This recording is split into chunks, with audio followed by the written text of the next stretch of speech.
TikTok time to rock. Good evening, good morning, good afternoon to everyone who's watching from all over the world. It's your friendly neighborhood philosopher here, D. Wood. Back after 2 hours sleep. That's all I need. Anything more than that is just luxury for weak people. Jay Smith again. Wow. All right, so we got Jai and DOC here. How you guys doing? Hey, wait, did I forget? I always forget. Hang on. All right, that worked? Yes. Okay. Hello. What, true or false? Like 90 seconds goes like, I know I'm forgetting something. What am I forgetting? I'm forgetting to do something. That was it. Yeah. Yeah, that was it. No, I know it. I got to click on to bring people in. So how you guys doing? Yeah, we're doing good. Yes, we're covering this topic once more, and hopefully this puts it to rest. On this particular issue, basically, right? Yeah, on this particular issue, we're very clear that we're not even weighing in on the existence of Muhammad. What we're saying is something very, very specific, is that if you are going to give arguments, just make sure that those arguments contain correct information. Mm-hmm. And so we're specifically talking about those arguments. We're not even weighing in on the debate, does Muhammad exist or not? That's outside of our field, outside of our wheelhouse. We don't there's areas that we can comment on, there's areas that we can't comment on. That's one of the areas we can't comment on. Maybe in the future we'll study it out if we're interested. God puts it on our heart. But right now we're just commenting on these particular arguments and dealing with those, and why we are just warning Christians not to use these arguments.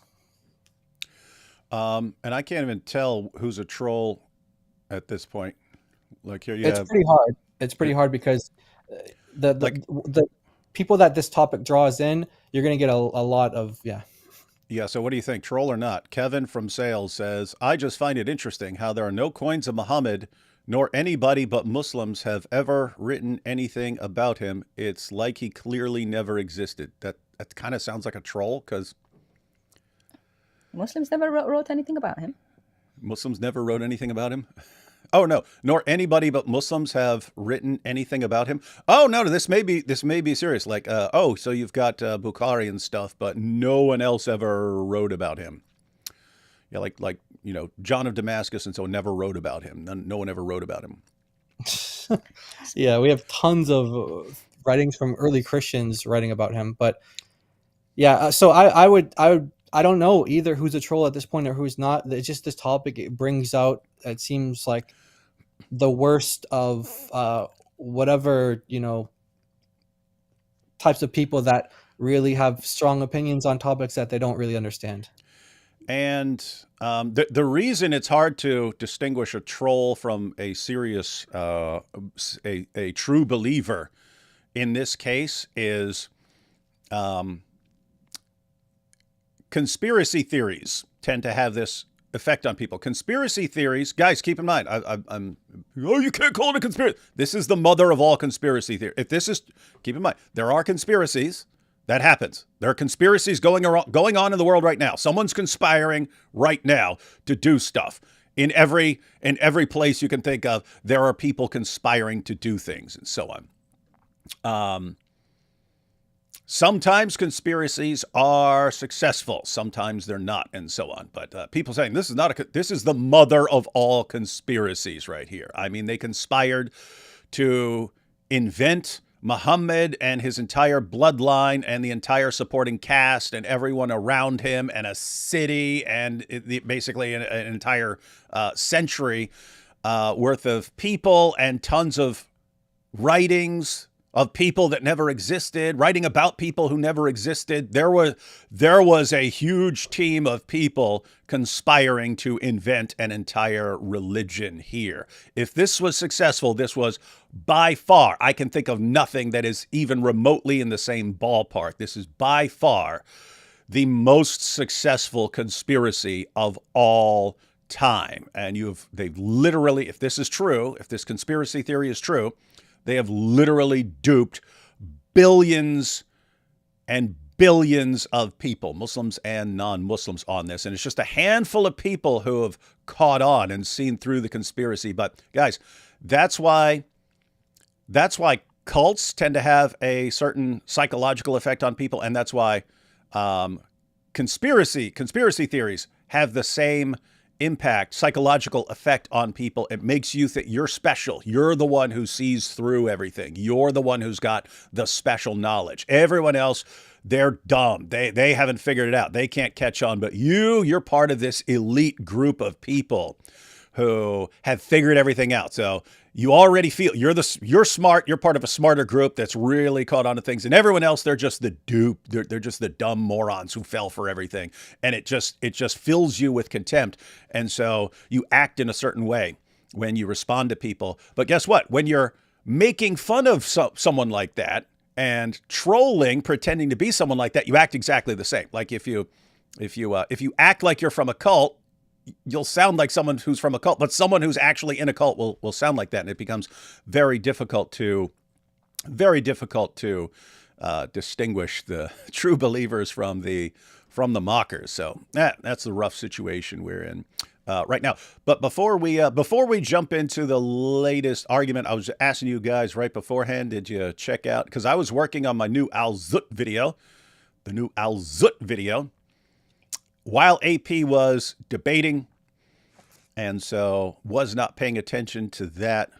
But I did check out the comments, and the comments seem to be overwhelmingly on AP's side. But did you guys catch some of that or all of that or what?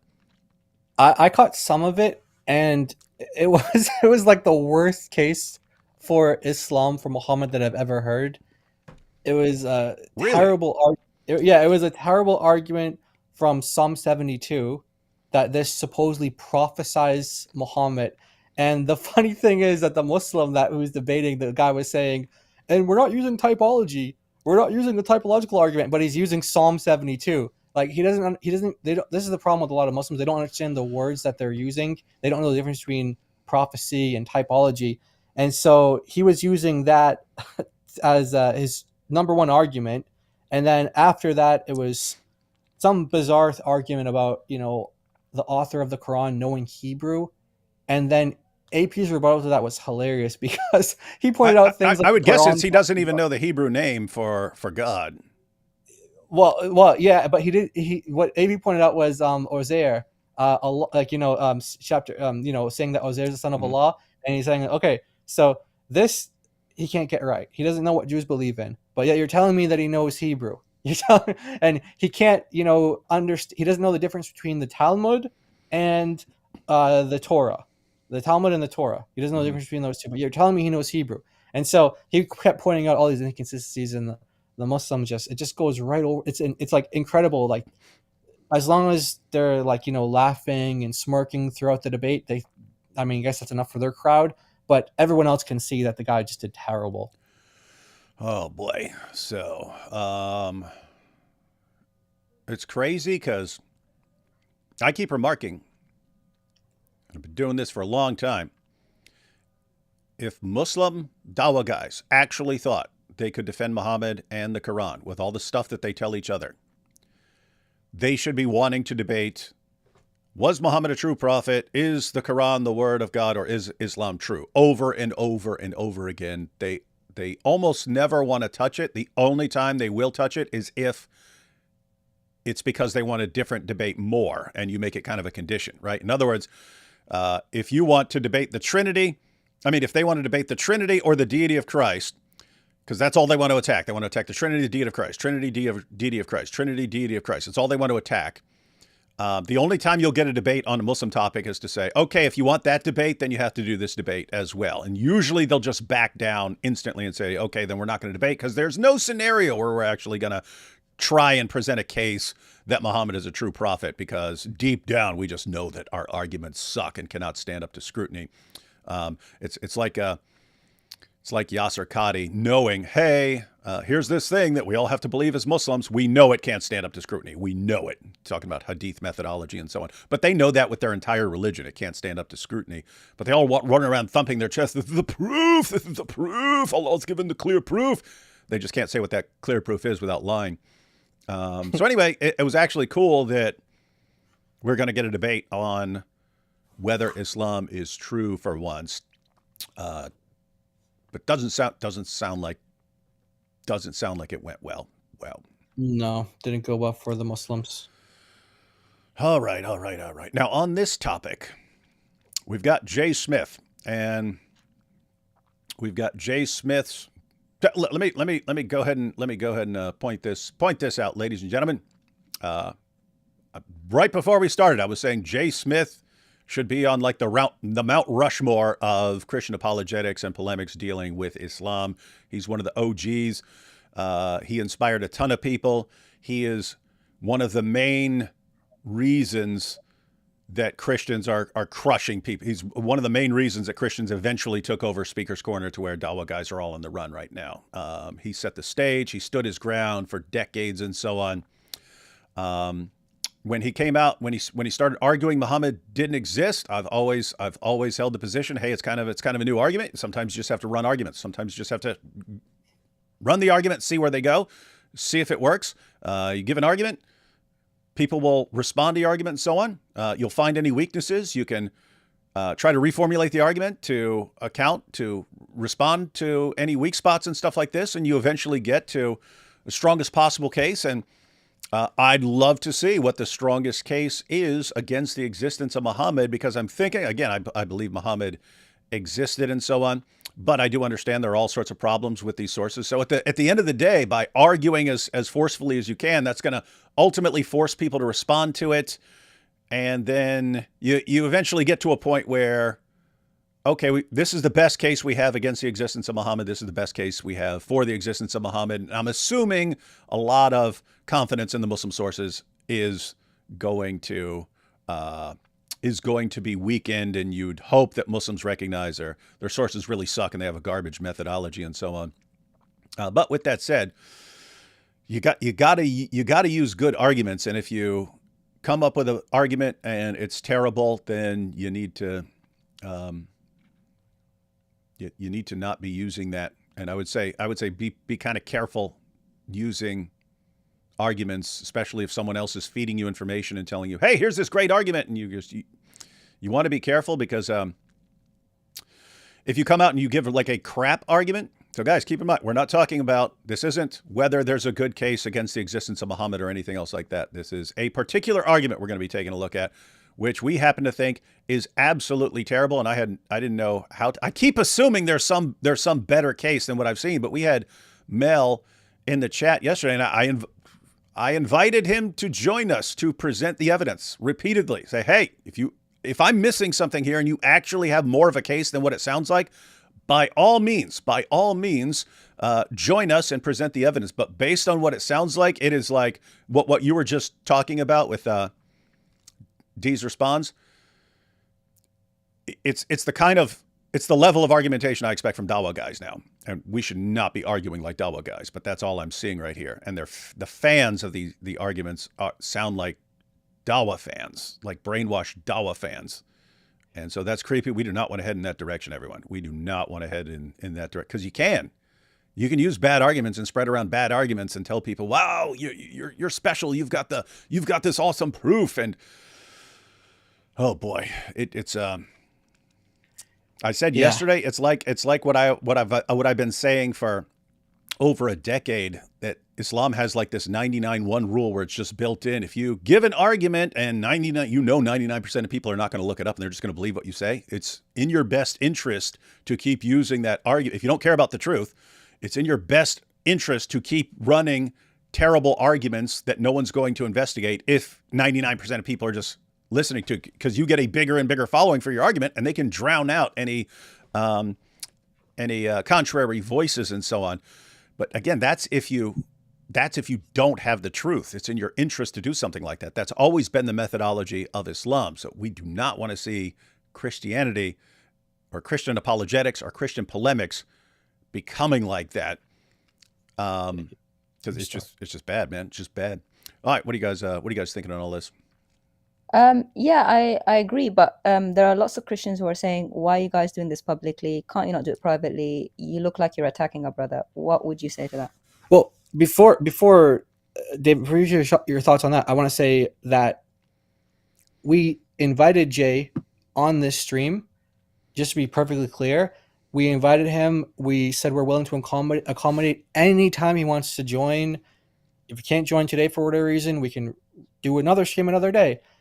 I extended the invitation to him and to his team. Again, we're not here to like debate them or to grill them. We're just, hey, here's the argument. Here's what these guys have to say, and here's what we have to say. And then everyone can judge. And that's all we were offering. So, And he didn't come. He's not here, so he didn't come. We invited him to yesterday's live stream too. So you guys invited Jay. I invited Mel directly. So my take on it is, in terms of entering the Christians who genuinely just want to know. I'm not talking about like the trolls. We'll get to the trolls eventually. We kind of talked about them at the beginning, but we'll get to them eventually. Or the bad spirited people who are I'm saying like the people genuinely want to know, why isn't this being done in private? Look, we're just commenting on the argument. So this particular argument was said to over 1 million people. The video in particular has over 1.3 million views. So us discussing in private about how bad the argument is and why it shouldn't be used is not helping those 1.3 million people. So whether the correction comes from Jay and his team or whether it comes from us, our concern is only that the correct information is put out there, because we don't want our brothers and sisters in Christ to be equipped with bad information, because that can backfire really bad. And we don't want to see that happening. So that's part of the reason. And then, David, you can, whatever, what you think. Yeah. As far as, by the way, everyone who, when you cheer for some terrible argument and then you flip out when someone responds to the argument because they're exposing a bad argument, I already do not trust you as a person. Like, I think, like, what is your allegiance to? If someone gives an argument that is terrible and that is based on complete misrepresentation, and you're training people to use this is the stuff that everyone needs to use out there. And you say, no, actually, you shouldn't be using this. This is a bad argument, and here's why. This is a terrible argument. And you say, no, you just have to discuss this behind this. What are you talking about? Like what? Like if you think it's a good argument, you should invite the criticism and welcome the criticism, because the criticism is just going to show how strong your argument is. I mean, think like Rene Descartes is called the father of modern philosophy, but he took philosophy in a different direction and so on. But he put out his Meditations on First Philosophy. When he put out his book, before he put it out, he sent it to some of the leading thinkers of his time and said, I want you to attack this argument. And he published the book with their responses to it. Okay, that's a guy who's seriously convinced that he has a good argument. And that's someone who is, even if you disagree with his argument, that is someone who is obviously believes in it and obviously is inviting criticism, because if there are any weaknesses in his argument, he wants those weaknesses exposed so he can like make his argument better and so on. And if he's using a bad argument, someone exposes it, well, so much for my argument. But you invite criticism. So this idea of, hey, if a Christian is using terrible arguments and misleading people with terrible arguments, you guys just need to keep that stuff quiet and just, you're supposed to just talk with people behind the scenes. They're like horribly misapplying. If your brother sins against, we're not talking, if Jay Smith sinned against me, I would talk to Jay Smith about that. And I would not be publicizing it all over the world. I would go to Jay Smith. There's something different when things are public, right? Public. If you're talking about public issues, what happened when Peter just wasn't sitting with the Gentile Christians? Paul says, I stood up and rebuked him to his face in front of everybody. Why? That was public.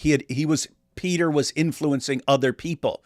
And it specifically said that this was affecting the Jewish believers in Christ so that they weren't eating with the Gentile followers of Christ. This is affecting the church here. This is affecting Christians. This is a public issue, and I have to call him out on this. And this is the Apostle Paul calling out and publicly rebuking the Apostle Peter. I can imagine some of these guys here. What, Paul? How dare you, man? You should have just gone to him behind the scenes and just dealt with it privately. It wasn't a private matter at that point, guys. It wasn't a private matter. It's a public issue. And, if Jay wanted to deal with this argument or examine or evaluate this argument in private, guys, what would have happened if he had sent us this argument in private and said, hey, here's an argument. I kind of heard this. I think it may be good. What do you guys think? Are we going to publicly blast him or anything? Never, No. never. And Yeah. I actually, We have people doing that. Yeah, we have people doing that. They want to run things by us. And I told Jay that very thing in private. I told him, hey, if you had done that, you asked me that, this is exactly what we would have told you. Exactly what we said, we would have told you. That way it would have saved, million plus people from hearing this and possibly taking it on in their apologetic or their evangelism to Muslims. And that's where our main concern is. It's the Christian who's taking these arguments on, and to the potential Muslim who might, we all want Muslims to leave Islam, but you don't tell them that, Muhammad was a Martian or something like that. You don't give them false reasons to leave Islam. There's tons of good reasons why they should leave Islam and why they should come to the Lord Jesus. We don't need to say things that aren't true. Now, I'm not saying or suggesting that people are lying to them, but I'm saying we don't want to give them wrong information. So, and this is about stuff that they already conceded. It's not an agree to disagree. These are statements not to do with Muhammad's existence or not. They are to do with linguistics, Arabic and Hebrew, things that we know, we've grown up with. I'm a native. And his team already conceded on that. So it's not a matter of who's right and who's wrong. Now, I wish he'd come to maybe us or any Arab that he trusts and asked him, because even his team in his response on his response video said, we never said for you to do that. So that's our concern. Our concern is it's too hasty, it's too excitable. Things go out to 1 million people publicly, and then you want us to deal with it privately after the damage is already done. I don't think we might even match the damage. It's already been done to 1.3 million people. And that video is still up there. Why is it still up there? I'm sure Jay still has access to that church. Why not a quick email to that church saying, put an addendum, take it down, make it private, now that we've conceded these points? They've conceded them publicly. Yeah, Jay speaks all the time. He could very easily take out any arguments that he is recognized are bad, and then post a new lecture where he's using better arguments. But just for people to understand what we're talking about here, think about dawah, guys. Think about dawah, right? So at some point you had Muslims just flat out making up an argument about the perfect preservation of the Quran. Right? The perfect preservation of the Quran. It was a complete lie, no matter which way you looked at it. If you looked at the Muslim sources talked about entire chapters coming up missing because Muslims were too lazy to recite them, large passages coming up missing because the only people who had them memorized died in battle, verses being eaten by a sheep. It was a disaster. Muhammad's earliest companions couldn't agree on what's even supposed to be in the Quran. They couldn't agree on which chapters are supposed to be in the Quran. It was a giant disaster. So you can look at it just from the Muslim sources, or you can look at the textual, you can look at actual manuscripts, like Dan Brubaker and so on, lining up manuscripts. And it's like he was showing one page where it was like 11 textual variants on one page of a manuscript and so on. So if you look at manuscripts, but then if you look at different Qurans in different parts of the world today, they have differences and so on, sometimes contradictions. And so, but this argument became popular, very popular, the most popular argument. Did all of their scholars know that this is completely bogus? Yes. All the scholars who actually deal with the history of the text or in whatever fashion, they all knew this was complete deception. They all kept their mouths shut about it until Yasser Qadi was basically forced to be honest for a couple seconds of his lying life. Because at that point he couldn't say perfect preservation, because now it was so public that it would, other people, scholars who are actually paying attention, would have known he was lying and would have exposed him. So he wouldn't have been able to show his face in the academic world, which is what he really wants. He wouldn't have been able to show his face in the academic world if on that stage he had said, yep, perfect preservation right down to the letter. So he had to squirm and say, let's just not talk about this. And he kind of gave away everything. But I mean, think about that, guys. When that sort of thing happens and then it's eventually exposed, it's not just the people who are using the argument who are exposed as deceivers. It's everyone who let it go and kept their mouth shut. Your entire community was exposed as either liars or complicit and not willing to stand up against lies. And I don't trust the entire Dawa community. I regard them as a bunch of chronic compulsive liars or a bunch of cowards who are more interested in their own reputation and not being attacked than actually speaking the truth. And we see what happens when someone speaks the truth. When Yasser Qadhi was kind of forced to give a little bit of the truth, he gets attacked by the community. Why is he being attacked by the community? Because the entire community had been lied to. That we don't want that in Christianity, where you have someone giving terrible arguments and they spread these arguments around and then people use the arguments, and we don't want to cause division, so we'll just let these terrible arguments slide. Eventually, when it blows up in people's faces and it's exposed as a lie, it's not just the people who are using the terrible arguments who are going to be exposed. It's all of Christian apologetics and polemics who are going to be, okay, so you knew this was bogus and you guys didn't say anything. Okay, I don't trust any of you guys anymore. If I were a Muslim and I saw that, keep in mind, it's not. We are calling it out. But if it was a situation where people are using bad arguments that are just made up, they're complete speculation or terrible arguments or even outright deception, if none of us spoke out against it, we all just, oh yeah, but it's being used against Islam and we don't want to cause division, so just keep spreading this nonsense. If I were a Muslim, I would never trust us. I would never trust us again.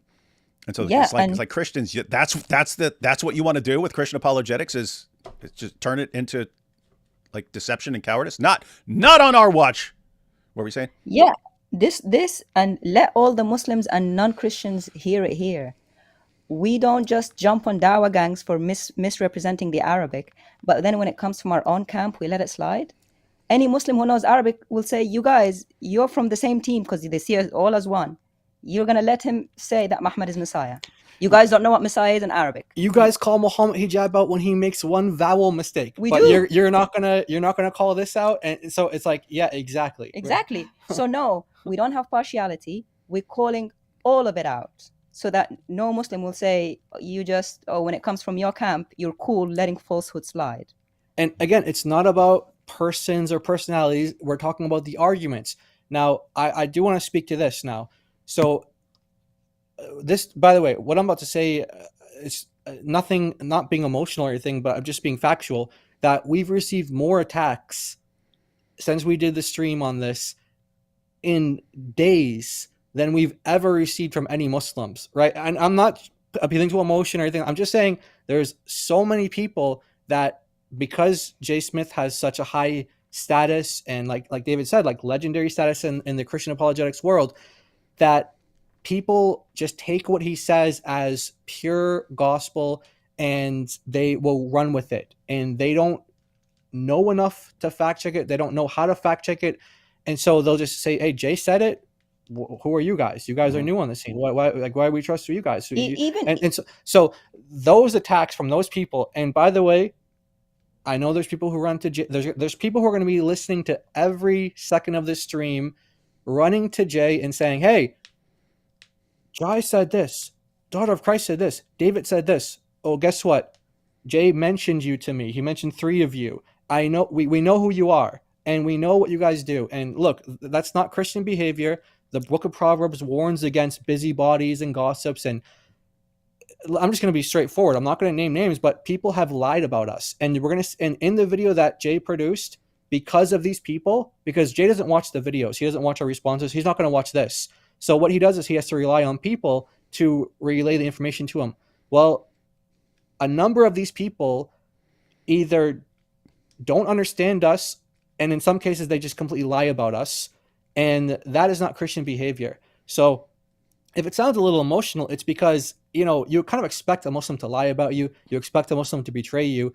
But from your own Christian, like you guys who come to Jay and you're his friends and you come to him, and you guys think that, oh, because I'm coming to Jay, he's not going to go tell, Jai and DOC, and he's not. No, he tells us. And then we correct the record with him, because guess what? We have receipts. We don't edit our videos. We don't post-edit our videos. We don't post-edit our live streams. We have the receipts. We know exactly what we said, and we have the transcripts. So whenever people come to Jay and say, hey, Jai said this, and he comes to me, Jai, did so-and-so, came to me and told me this. Yeah. So you guys aren't safe. Who you come to him and you make lies about us. I'm not saying I'm going to do anything publicly about that information, but before God, God knows what you're doing, and now we know what you're doing, and it's very shameful.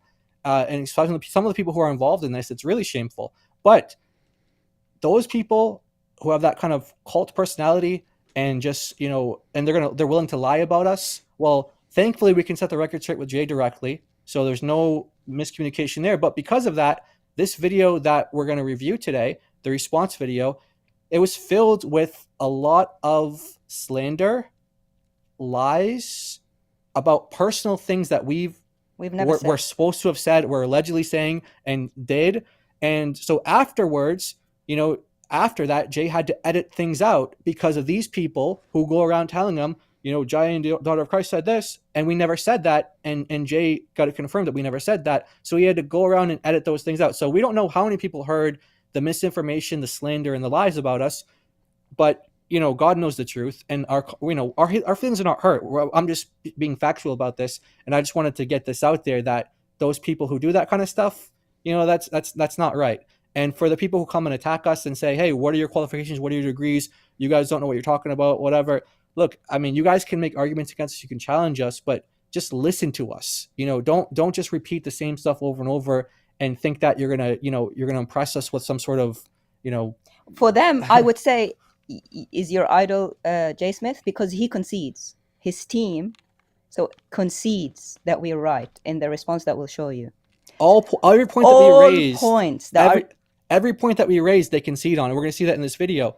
But go ahead. Yeah, every single point we raised to him that you guys in our comments said, you don't know anything, Jay's the man, you don't know anything. His team gave it up to us as correct. They said there were mistakes and were corrected.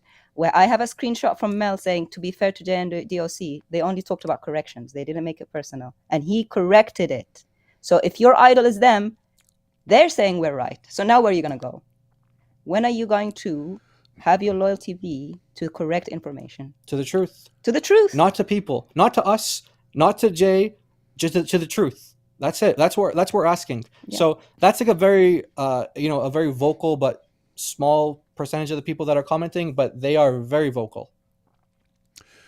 Yeah, and I'll just I'll say it. And we were right before we're going live, when we set up, I pointed out the goal here. The goal here is not to wreck Jay Smith or anything else like that. It's Jay needs to be more careful in his arguments. He needs to. So the goal is for Jay to continue doing apologetics and polemics, but not in a way that's eventually going to blow up in people's faces. It's that. I mean, the guy has a ton of knowledge. He's one of the best speakers on these issues. There's a reason he was holding it down at Speaker's Corner. I mean, back in the day when he was just completely surrounded, there were reasons. I mean, I remember the first time I went out there and seeing the Muslims react to him, and they were complaining. They were convinced that he has a jinn that lives in his throat that gives him the ability to speak over everyone there. They had to attribute his ability to a supernatural source. That's how much he was crushing them, and so on. And so that is powerful stuff. I want Jay Smith to be remembered as one of the OG all-time goats. But some of the stuff that he's arguing right now is bad, and you can see the results of not calling stuff out, guys, because at the end of the day, Christians don't want to cause division and so on. So we kind of just, you can let things slide and just say, okay, respond to that later or something like that, or maybe he'll figure it out or something like that. But that sort of creates an environment where people just feel free to be sloppy because no one's calling them out. Okay, we need to not have that environment. You need to understand, if you give a crap argument, that you're going to be called out for that crap argument, and therefore it needs to be in your head, I need to be careful with what I'm arguing, and I need to be presenting the best material. So that's the environment we want in Christian apologetics. We want to be different because we are different from Dawa. Nathaniel here says, David, I 100% agree with how the Dawagandists made a terrible argument and their scholars didn't want to talk about it. But Dr. Smith is actually calling for his critics to challenge him. Yeah, that's a problem, because he may be saying that, but the reaction when we actually respond and say this is a bad argument, doesn't seem to be that way. In other words, it's if I can say, hey guys, yeah, if my argument's wrong, go ahead and point it out and criticize it. But then as soon as you do, I flip out and start personally attacking you and something. It sounds like you don't really mean it, right? I'm just pointing that out. But we'll see. We'll see. We'll see. I mean, he could just, Jay could be kind of, kind of losing his cool right now because a bunch of people are responding to him all of a sudden. So it might just be, wait a minute. I'm trying to get stuff done, and now all of a sudden people are responding to me. I had all this stuff, and it was going really well, and now a bunch of people are responding to me and stuff. So it could be a little frustrated right now. So you might snap out of this, but yeah, we'll see. Now check this out. So Aaron here says, I think Jay Smith is 100% correct about Muhammad and Islam. Really? You think he's completely correct, or just on the issue of Muhammad not existing? Because if you think he's 100% correct, you got some serious problems, because some of his arguments are completely wrong, and he's apparently going to acknowledge it when we go through this video. The Syriac origin of the Quran, absence of Mecca, widespread use of Mahmud as a title, and Syrian names everywhere in early Islam from Arabia. So Aaron here says Jay Smith is 100% correct about this. Now, like the absence of Mecca, that's kind of a different issue. That's like an issue for geography and history and things like that. But what do you guys think about some of this other stuff? Widespread use of Mahmud as a title and so on. Syrian names everywhere. Syriac origin of the Quran. You guys know some languages here. So what are your guys' thoughts on this? He corrected himself in his own response video. His researcher said Mahmud is not a title. So we want to be clear on that his researcher said that. See the point, Aaron? No, he's 100% correct. How dare anyone help? He's 100% right. Okay. Well, Jai and DOC corrected him, and he is, oh yeah, I was wrong. And you're still using it. That's the point. That's the point we're making right here. You hear something and you don't hear a response, and you think, oh, this is as good as gold. And it could be completely exposed, and you're still running with it. That's the concern about the 1.3 million people who just watched that talk. They're not watching the responses. They're not watching this live stream. They're going to be people going around using this with other Christians, using this with their Muslim friends, and there are arguments that are completely wrong that Jay now acknowledges are wrong, and you're still 100% correct. It's wrong. And if you wanted to say 80% or something, that would be one thing. That would be some wiggle room for doubting certain things. No, 100% correct. And guess what? You're wrong. You're wrong. You've been duped by bad arguments, and you believe them, and you haven't critically examined them. You just heard them and never heard any responses. And then when people respond, oh, no, how dare you? Was 100% correct. This is bad cult-like stuff.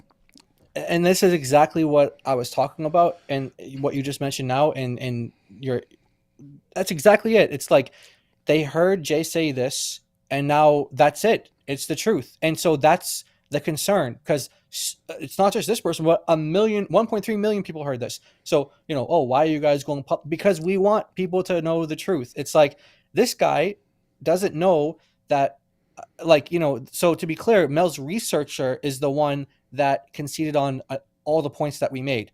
Now, whether Jay is going to be consistent with that or not, whatever he says to me in private, whatever he does in public, sometimes those are two different things. But what I will tell people to do is listen to what we have to say today.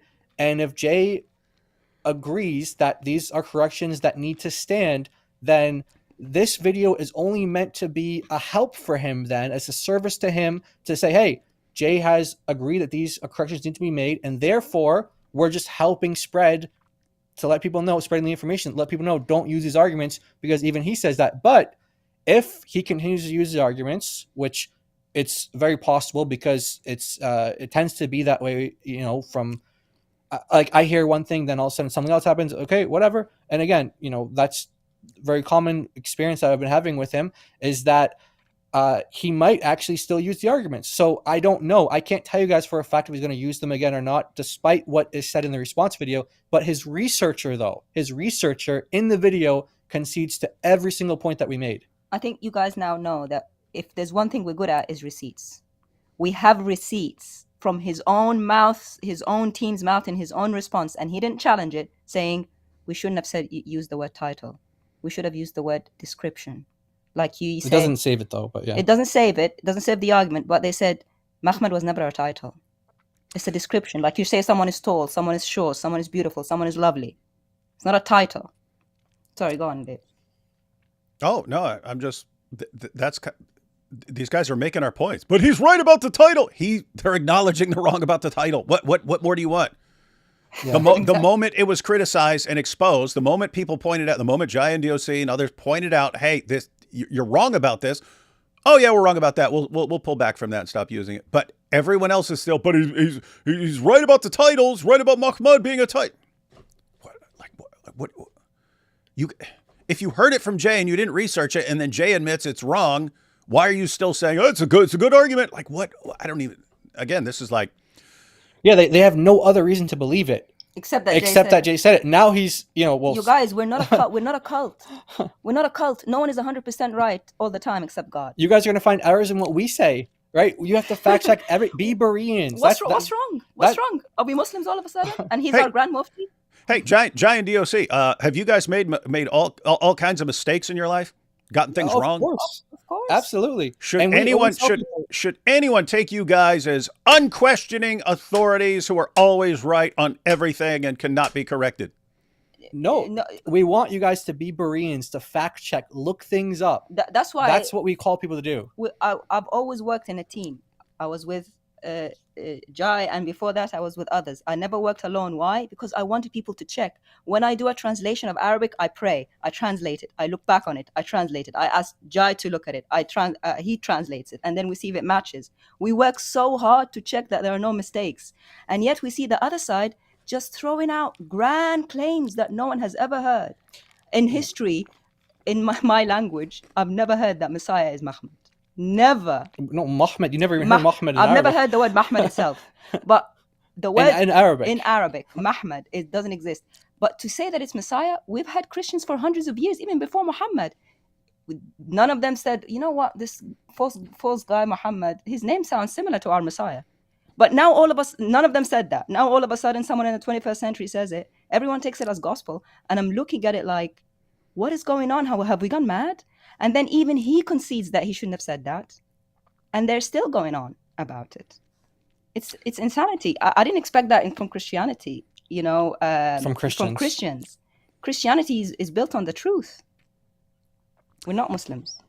Hey, we got too many Marys. We got Mary in the chat. Hey, Mary, you can jump in if you want. You were there yesterday, but yeah, you're free to jump in if you want. I wanted to tie this together. Look at what Chris here says. One way apologetics. He says, if they keep going after Jai and DOC, the rest of us will start too. That's kind of what's going on right now, guys. I was quite happy letting these arguments, letting him run his argument and stuff like that, see where it goes and so on. But more recently, had some people responding, and then they get attacked. It's like, oh, okay, well. All for one for all here. You're not. I'm not just gonna leave people out to sit there being attacked and so. But anyway, think about this. Combined with this from Chris Spinelli, who said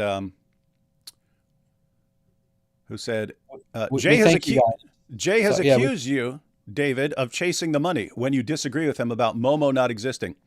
Yeah, and he's been saying that about me for years. The reason I continue talking about Muhammad and I don't agree with him that Muhammad never existed is it's just I get this is my source of living is attacking Muhammad. That's why I believe in Muhammad. It's not because I think Jay's arguments are bad or I actually believe in my own arguments. I actually believe in Muhammad and I actually believe in the principle of embarrassment. And I actually believe, hey, we have a ton of sources. It's not like I actually believe that Muhammad delivered the satanic verses because I have 50 Muslim sources on it. And a ton of those are traced back to the first century of Islam. It's not because of any of that. It's just the money. Now, guys, Jay's been saying that about me for years. How many times have you heard me respond? I didn't. I've never heard you. Anyone?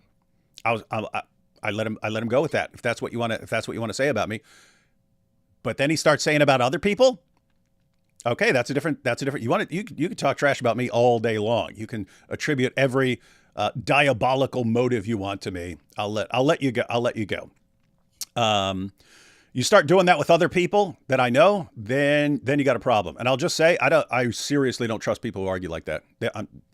seriously, Jay, when you argue like that, and here's my argument, and another person disagrees with the argument, you say, oh, it's because of money. Or first of all, that's dawa level. That's already dawa level. That's what they do, right? Oh, this person left Islam. It must be because of money or because of this or because he wants to drink alcohol or eat pork. It must be because of that.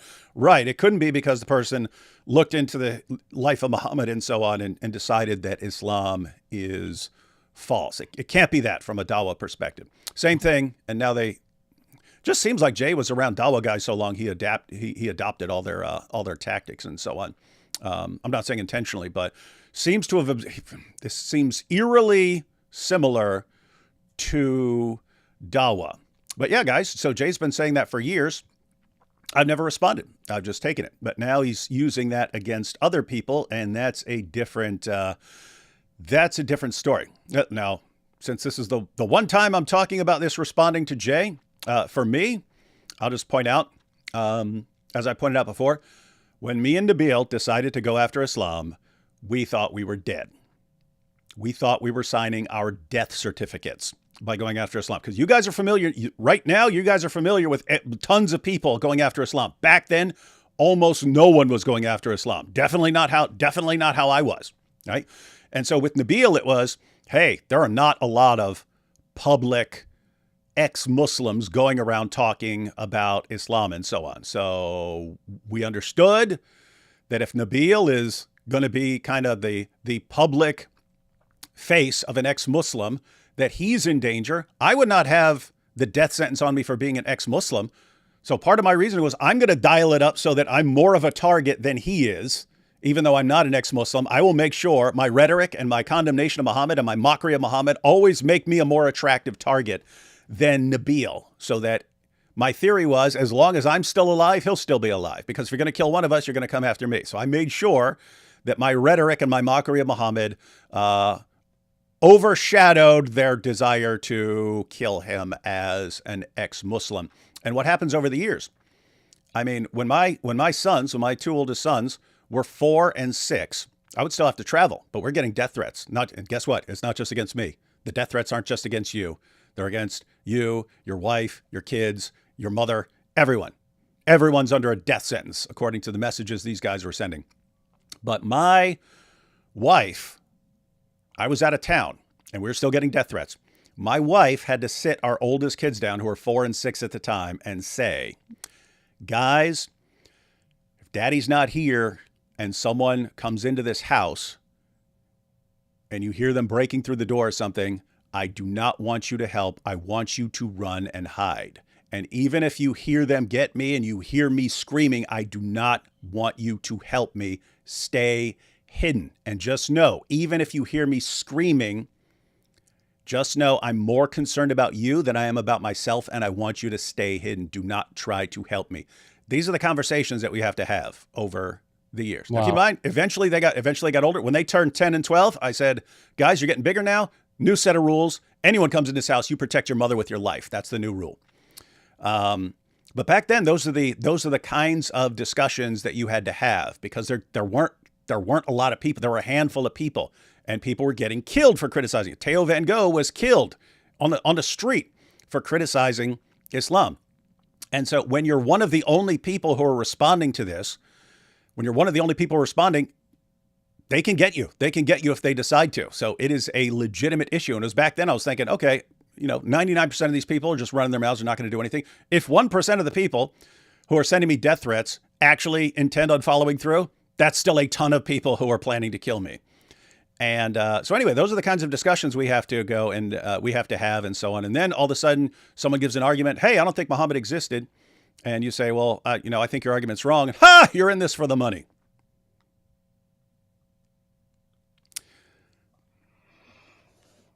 Interesting. I have to say, if I were in this for anything other than someone needs to do this crap, because otherwise this is going to subjugate the entire world, and everyone's going to pay the price for this. So I have to take a stand, and I know I'm putting not only myself in danger, but my friends, my family, everyone. I'm putting them all in danger by doing what I do. I have to do it anyway, because if I don't, there aren't going to be people. Like everyone who does it has to understand, hey, we're putting ourselves in danger here, but you have to do it anyway. And so then you do that, and then the response is, you disagree with me? You're just in it for money. It's kind of repulsive, Yeah, when we heard that as well, so guys, we did a stream on this topic, and if you guys want to get like the detail evidences, go to that stream. But in the beginning of that stream, we covered this point because this was said in the debate that Jay Smith had with David on did Muhammad exist. And so yeah, it's a very disgusting, ungodly accusation, and I mean, it almost brought a tear to my eye listening to what David was saying as he what his kids and his wife and what they had to do to in light of what David does, because God has him in this ministry. And to accuse someone of that, of with those types of motives, it's just really disgusting. And may God have mercy, because that's a really terrible accusation to make against someone. But then they make up that we said it about Jay Smith when we never did. So they do it both sides. So they actually do it against us, say it against us, and then they invent that we said it about him. Do you see the demonization of the other side? Just because and gaslighting, just because someone says, "Excuse me, Mahmud doesn't exist in my language, and if it does, please show me evidence." What do you know? You're just doing this for money. That's why blah blah blah. Look at Terry here. Jay brought evidence. Why not to be? Terry, what planet are you from? We did a 3-hour live stream yesterday going through his coins argument. We did a 3-hour live stream going through his coins argument. Today we're going through his argument from Mahmud. Why are we talking about things in general beforehand? Because if we just jump into the issue of Mahmud, you're going to be, why aren't you just dealing with this behind the scenes? Why would you bring this up? So we're trying to deal with the issues that you guys keep bringing up before we get into it. Keep in mind, this is another like cult. It doesn't matter what you do, they'll complain. Like if we jump into the evidence, well, what about this? Why are you doing this? Why isn't this behind the scenes? So you kind of have to deal with all that stuff. And we want it to be understood. We don't want people to misunderstand and think, oh, this is just about us attacking Jay. And we're trying to tear other people down so that we're higher up by comparison and stuff. We're trying to clarify what's going on here. And you complain about it. If we were to just jump into the argument, if we were to just jump into the evidence, you'd bring up all these issues. But why are you doing this? Why not this? Why are you doing it? Why are you attacking a brother? Why are you doing this? Oh my goodness, why the division? Why the division? And you complain about that.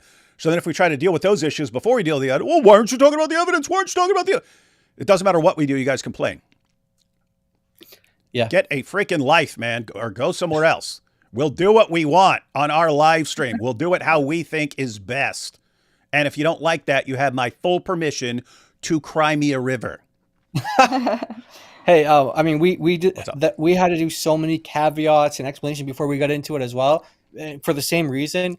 Like, hey guys, we're coming into this in the spirit of 1 Timothy 5. Like, don't rebuke an elder harshly, but exhort him like you would a father. Gently, etc. We love him, we honor him, etc. We had to go through explain it. It should just be obvious because we're Christians, but we had to go through that in detail, all these caveats and explanations, and even then we got blasted. So, yeah. What evidence? He says in his correction video, he was wrong about the points that we made. And guess what? If he hadn't been called out for stuff, he'd apparently still be using the same terrible arguments. So, like, I mean, his researchers said it, just so they don't jump on me. But he didn't correct. Jay Smith didn't correct him.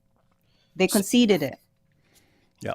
Yeah. So we can get into it whenever. Yeah, all right. Fine. Oh, I see. We Thaddeus. Thaddeus is there in the Wait, what? Too many Marys. Alika just accused Jai and DOC of farming fame. Guys, this is not the kind of fame you want. You don't want to. If you were going after fame, this is not how you do about it. No, we love going after the Dawa guys and stuff. We get to the point where we respond to bad Christian arguments because it's going to do way more harm than good, and then we're forced to. We don't want to. We make fun of like the Dawa wars, these guys fighting with each other over everything. We make fun of that stuff. We don't want to be fighting. Trust us, if we're talking about another Christian's arguments, because it's gotten seriously bad and dangerous. And you can see why. Jay can use an argument. Jai and DOC can respond to the argument.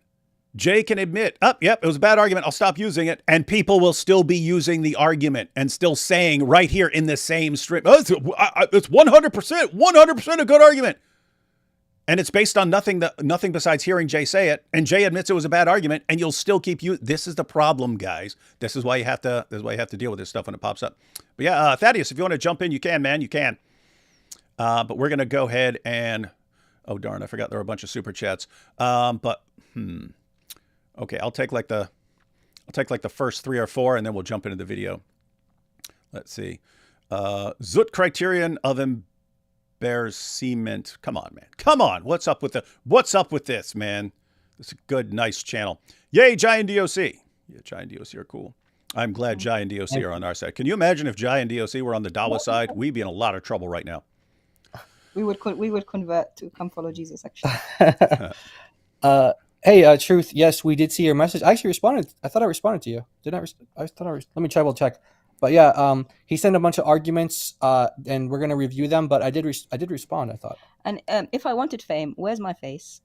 Yeah. Where do I cash in this fame? If I wanted fame, wouldn't I put my face out there, and my full name and where to find me, and come put a crown on my head? Yeah. I'm just a faceless person. Yeah, just think about the reasoning here. Jay will use an argument that's completely bogus as the moment you look into it. But 99% of people aren't looking into it at all, so they just accept it. Wow, he sounds real confident, and that is a serious problem. Jay, again, we want you to go out on top. We want you to be on the Mount Rushmore of Christian apologetics and polemics dealing with Islam and so on. But you have to stop using some of these bad arguments. But think about this. Jay can spend years using bad arguments, and we can give him years to actually correct course, and he doesn't. And then eventually it's so many people thinking that this is a good argument that we eventually have to respond. And then it's, oh, you're doing it for money, or you're doing it for fame, or something like this. You do not want to foster this environment. And shame on you, any of you, for using that sort of response to Jai and DOC. I've known Jai and DOC for a while. They have never once come across as people who are just looking for clout or something. That's a Dawa thing. That's what Dawa guys are. They're narcissists looking for attention. And I have to say again, when someone says, "Hey, your argument is bad and you need to stop using that argument and just use good argument," and you say, "Oh, here's why you're doing it," I don't trust you at all. I don't trust you at all. So keep that in mind. Stop embarrassing yourself. Let's see. Well, God Logic started streaming. I can't decide now. Ooh, shame on God Logic for going live when we are. Come to Ireland, David, and play with your leg at the border with UK. Would I be allowed in Ireland if I'm not allowed in the UK? We have a different system. So.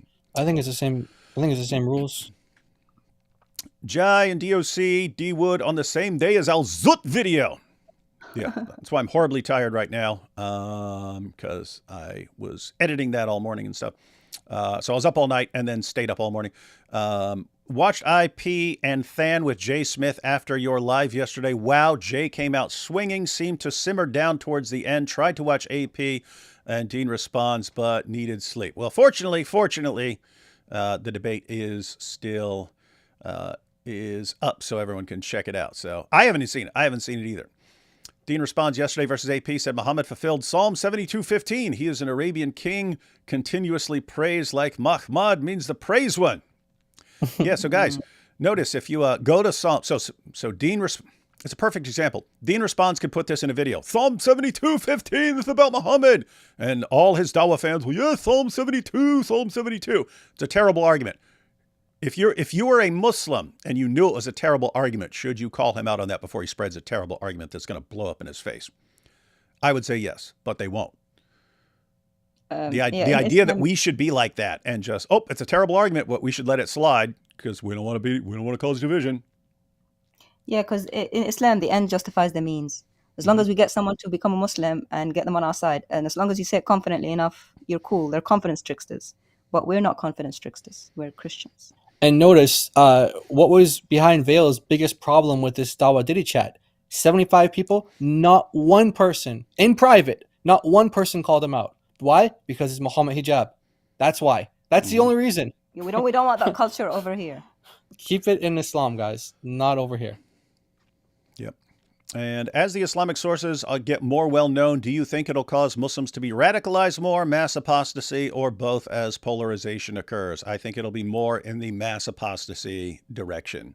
The radicalization isn't going to come from the Muslim sources being more widely known. It's going to come from a sense of desperation because of the mass apostasy. In other words, they're already going into panic mode. You're going to see violence, because when they see something going wrong, the tendency is to respond with violence. It's just the solution in Islam. You react violently with tantrums and things like that. And also, when you're having doubts as a Muslim, the tendency is to kind of compensate by becoming more radical and so on. So yeah, you're going to see some serious problems, but it's because of the avalanche of apostasy, and they're in full panic mode, and some of them are going to react violently and so on, because that's just how you do things in Islam. So yep, get ready for some rough times ahead. All right, we got more super chats, but let's go ahead and jump into this. So what are we checking out now? All right, so what you're going to see are multiple claims that Jay made, and just like if you're just hearing this for the first time, just feel the weight of these, and how would you feel if these were true, and what type of would you run to the Muslim next door and be like, hey, say what he just said? And then after those claims are played, there's the response video that they did where they address concerns that we raised to them in our stream, that we had to put in writing for them because they didn't want to watch the stream, and conceded each one. And so then we'll see them respond to that. So this is this all about the Mahmud argument or other things? Yes. So basically, it's three issues that we really had was with the argumentation. Was number one, claiming that the word, so if you just spell it out consonantally, MHMD in Arabic, if that is pronounced Mahmed, we wanted evidence of that. And then there was a further claim that in Hebrew, Mahmed is the definition is the anointed one, the Messiah, and the blessed one. No, he said it in Arabic as well. So he said that that's what it is in Ugaritic, that's what it is in Hebrew, and then it went down to Aramaic, and then it went to Arabic. So he was making that claim. So we asked him for evidence of that, and that's one of the point. Second point, that is, was this a title used by the church fathers? Because here's kind of, this is what the argument is. You need to find a continuity for where does this MHMD in Arabic come from? Well, you trace it to, according to Jay, you trace it to the Old Testament. You have MHMD there, Song of Solomon 5:16, it's in the plural there. You have it other places in the Hebrew Bible. And then that goes up to the New Testament, because that's now, it's a messianic title now. And then in the time of Jesus, that this is a messianic title understood to be about Jesus.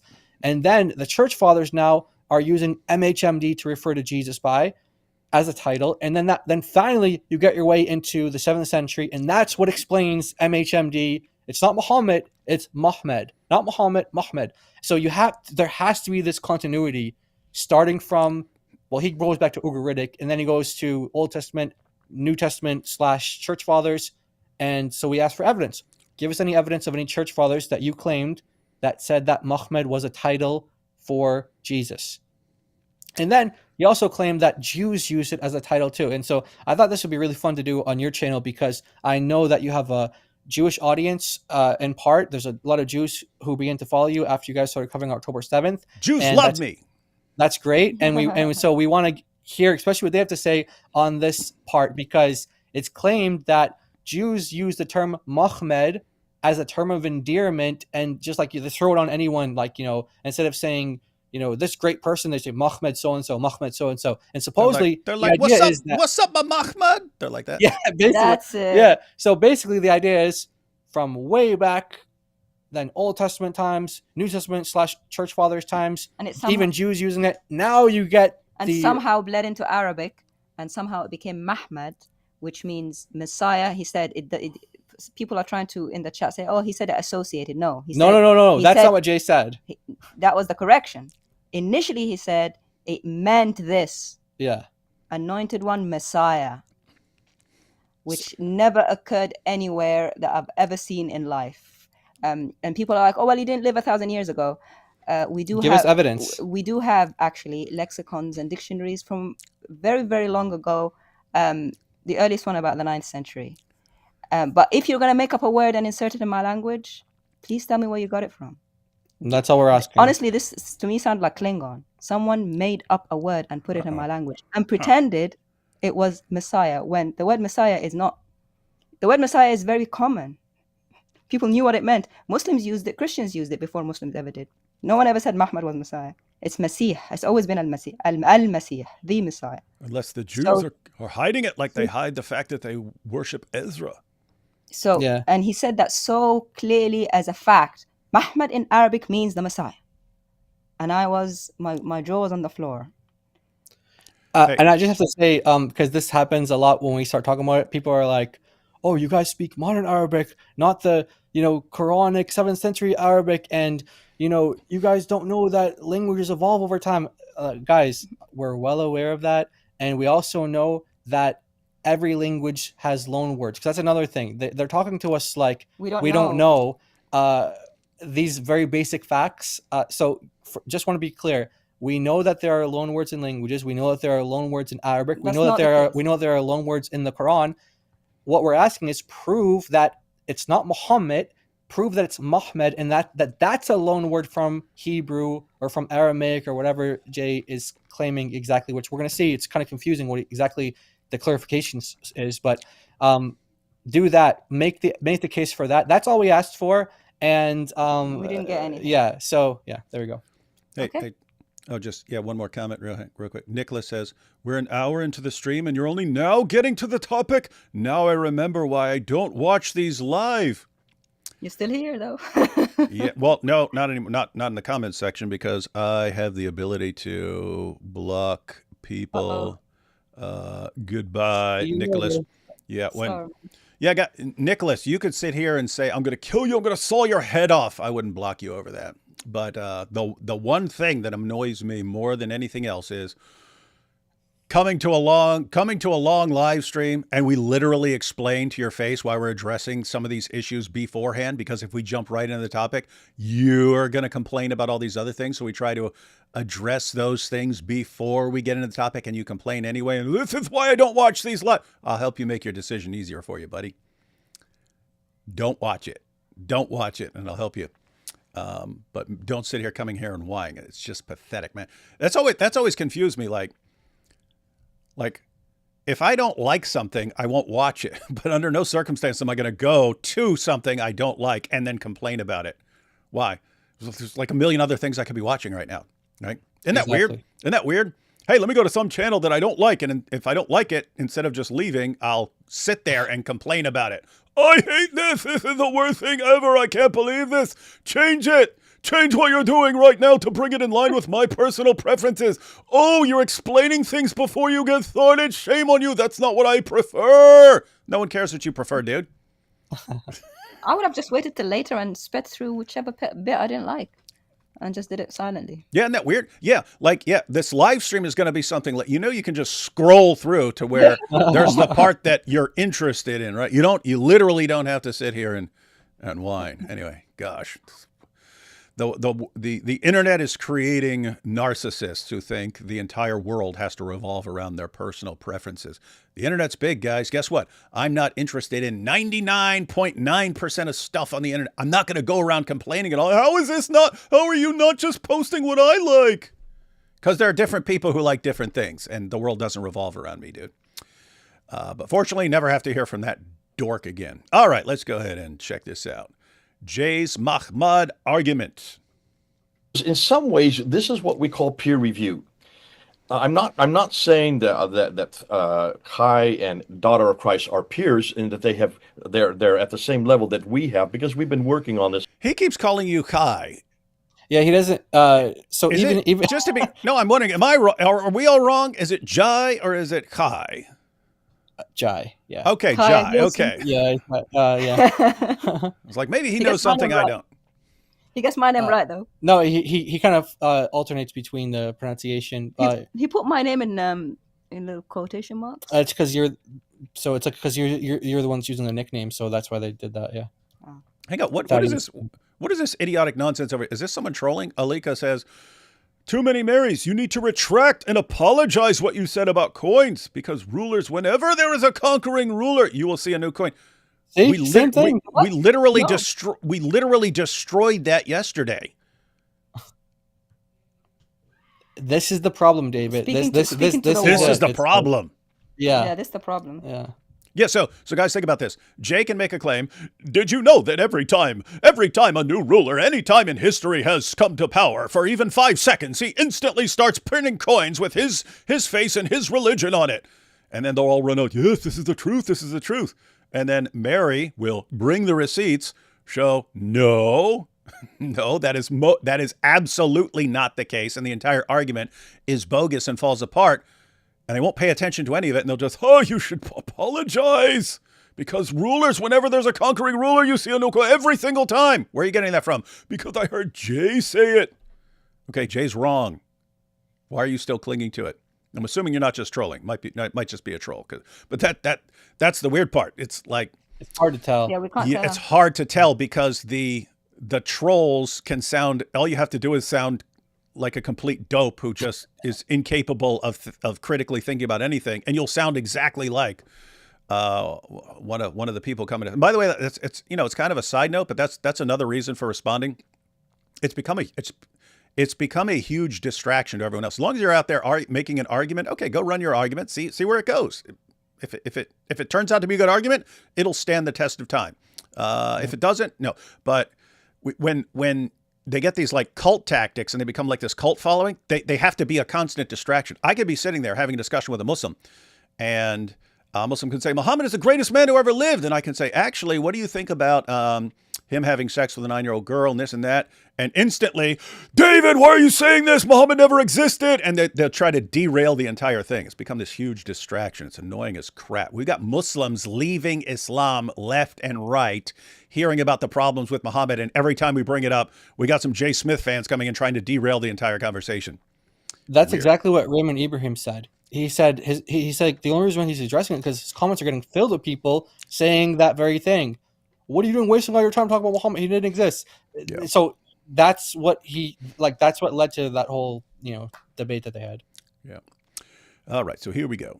Kai and daughter of Christ are peers in that they're at the same level that we have because we've been working on this for many years. Now, when I go public and actually when I go to places like Calvary Chapel, at that point, we pretty well know that what we're saying is legitimate. And that's why I think what caused so many people so much I think I know where you're going with this. If he's saying, Yeah. by the time we get to Calvary Chapel, we know it's as good as gold. And it's the stuff he presented at Calvary Chapel that is like blowing up in his face because it was all wrong. Exactly. So Exactly. the idea here is that Jay produces many videos that we have no idea about. They're just lots and lots of videos on different channels. And he's saying that is just basically theories we're throwing out there. We want to get people to kind of give feedback in the comment section.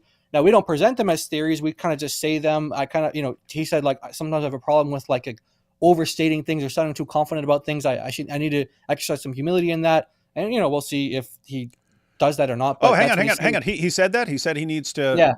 Yeah, because He that's kind of my main issue with the way Jay presents stuff is he will present some speculate, which I'm fine with saying, hey, I've got a theory. Just today I presented a theory about what was really going on with Muhammad and why he might have thought this Al-Zut scenario was actually, there was an idea at the time that men could inject manliness into you and stuff. So it's possible. So I can present it like that and so on. So I'm fine. I'm fine with presenting stuff like, out there. But the thing is, Jay Smith will say 2 + 2 is 12 with the same level of confidence that he says 2 + 2 is 4. If you were judging by his confidence, there's no difference. You don't see a difference. And so if he's acknowledging that, hey, when I'm presenting something that's, I'm kind of presenting as a theory and so on, then I shouldn't be sounding like I have complete confidence in this. That's good. That would be good. So whether he's going to do it, that's an issue. That's an issue. Now, that's for those videos that, are just on, the channels that he frequents. But he said, but when he goes to the churches, when he does these presentations, that's not theory anymore. These are solid. These things are facts at this point. We know that they are. Heads up, they're not. Yeah. Hmm. So. Right, here we go. So again, we're not looking for some like obscure video with like 1,000 views where he said some like off the wall thing and we're like, what are you doing? I wish it were that. This is the one where he's saying, hey, these are the facts, and 1.3 million people saw it. But I'm not saying that the 1,000 people don't matter. We care about them as well. I'm saying when you do it on a large scale, that hires the responsibility, hires the accountability, and how we respond.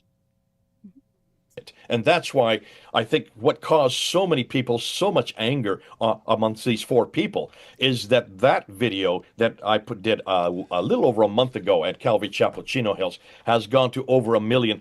It's probably 1.5 million people, and it's still growing. It has gone viral, and I think that bothers them.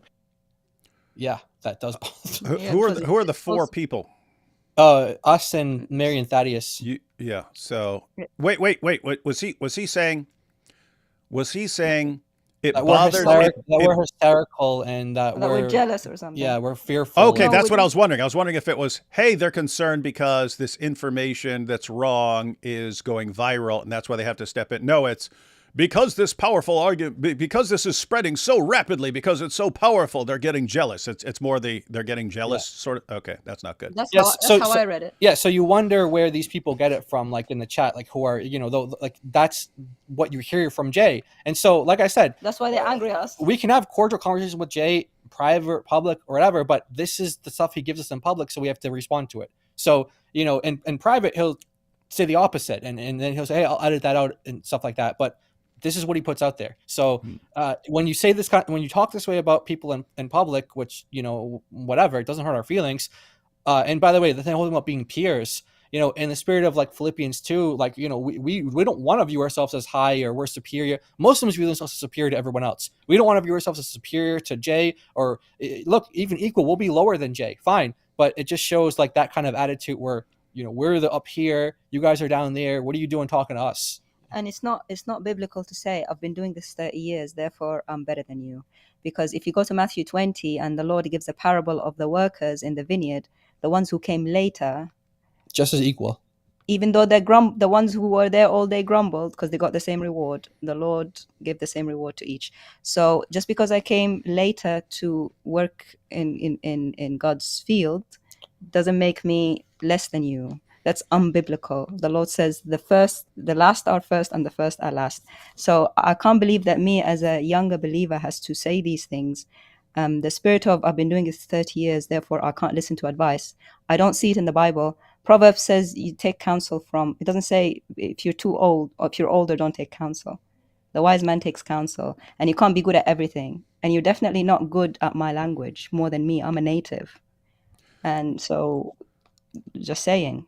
No, and I'm just saying in general, I mean, pretty much every way Jay's been responding to things, apart from when he actually like acknowledges and tells you guys, yeah, you're right or something like that, his tendency is to, I mean, just think about it. Oh, you disagree with me? It's because you're after money. Oh, you disagree with me? It's because you're after clicks and fame. Oh, you disagree with me?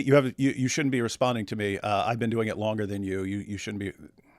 It's like everything that a person who is wrong and knows he's wrong would say. That's what you're saying, Jay, and it doesn't look good, man. It doesn't look good. It might look good to your fans, and if that's all that matters, that's fine. But to other people, I'm saying if I knew nothing about someone, but he stood up and gave an argument, and I had no clue whether his argument is good or bad. But I saw someone stand up and say, actually, you're factually wrong, and I can prove it, and here's my sources. And he instantly started going, but you're just after money. Oh, look at this person. He's just after clicks. Oh, look, you can't respond to me. I'd be like, okay, I didn't know anything about your argument, but I do not trust your argument now because I don't trust you, and you're the one I'm getting the argument from. So just keep that in mind, Jay. Yeah, and wait till you hear the argument. Yeah. Okay, here we go.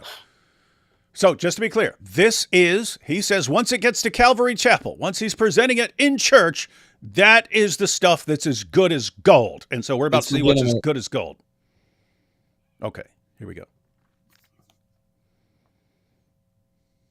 Now we know who this Mahmud is. His name is not Muhammad. His name is Mahmud. So who in the world is Mahmud? Wait till you find out. Here we go.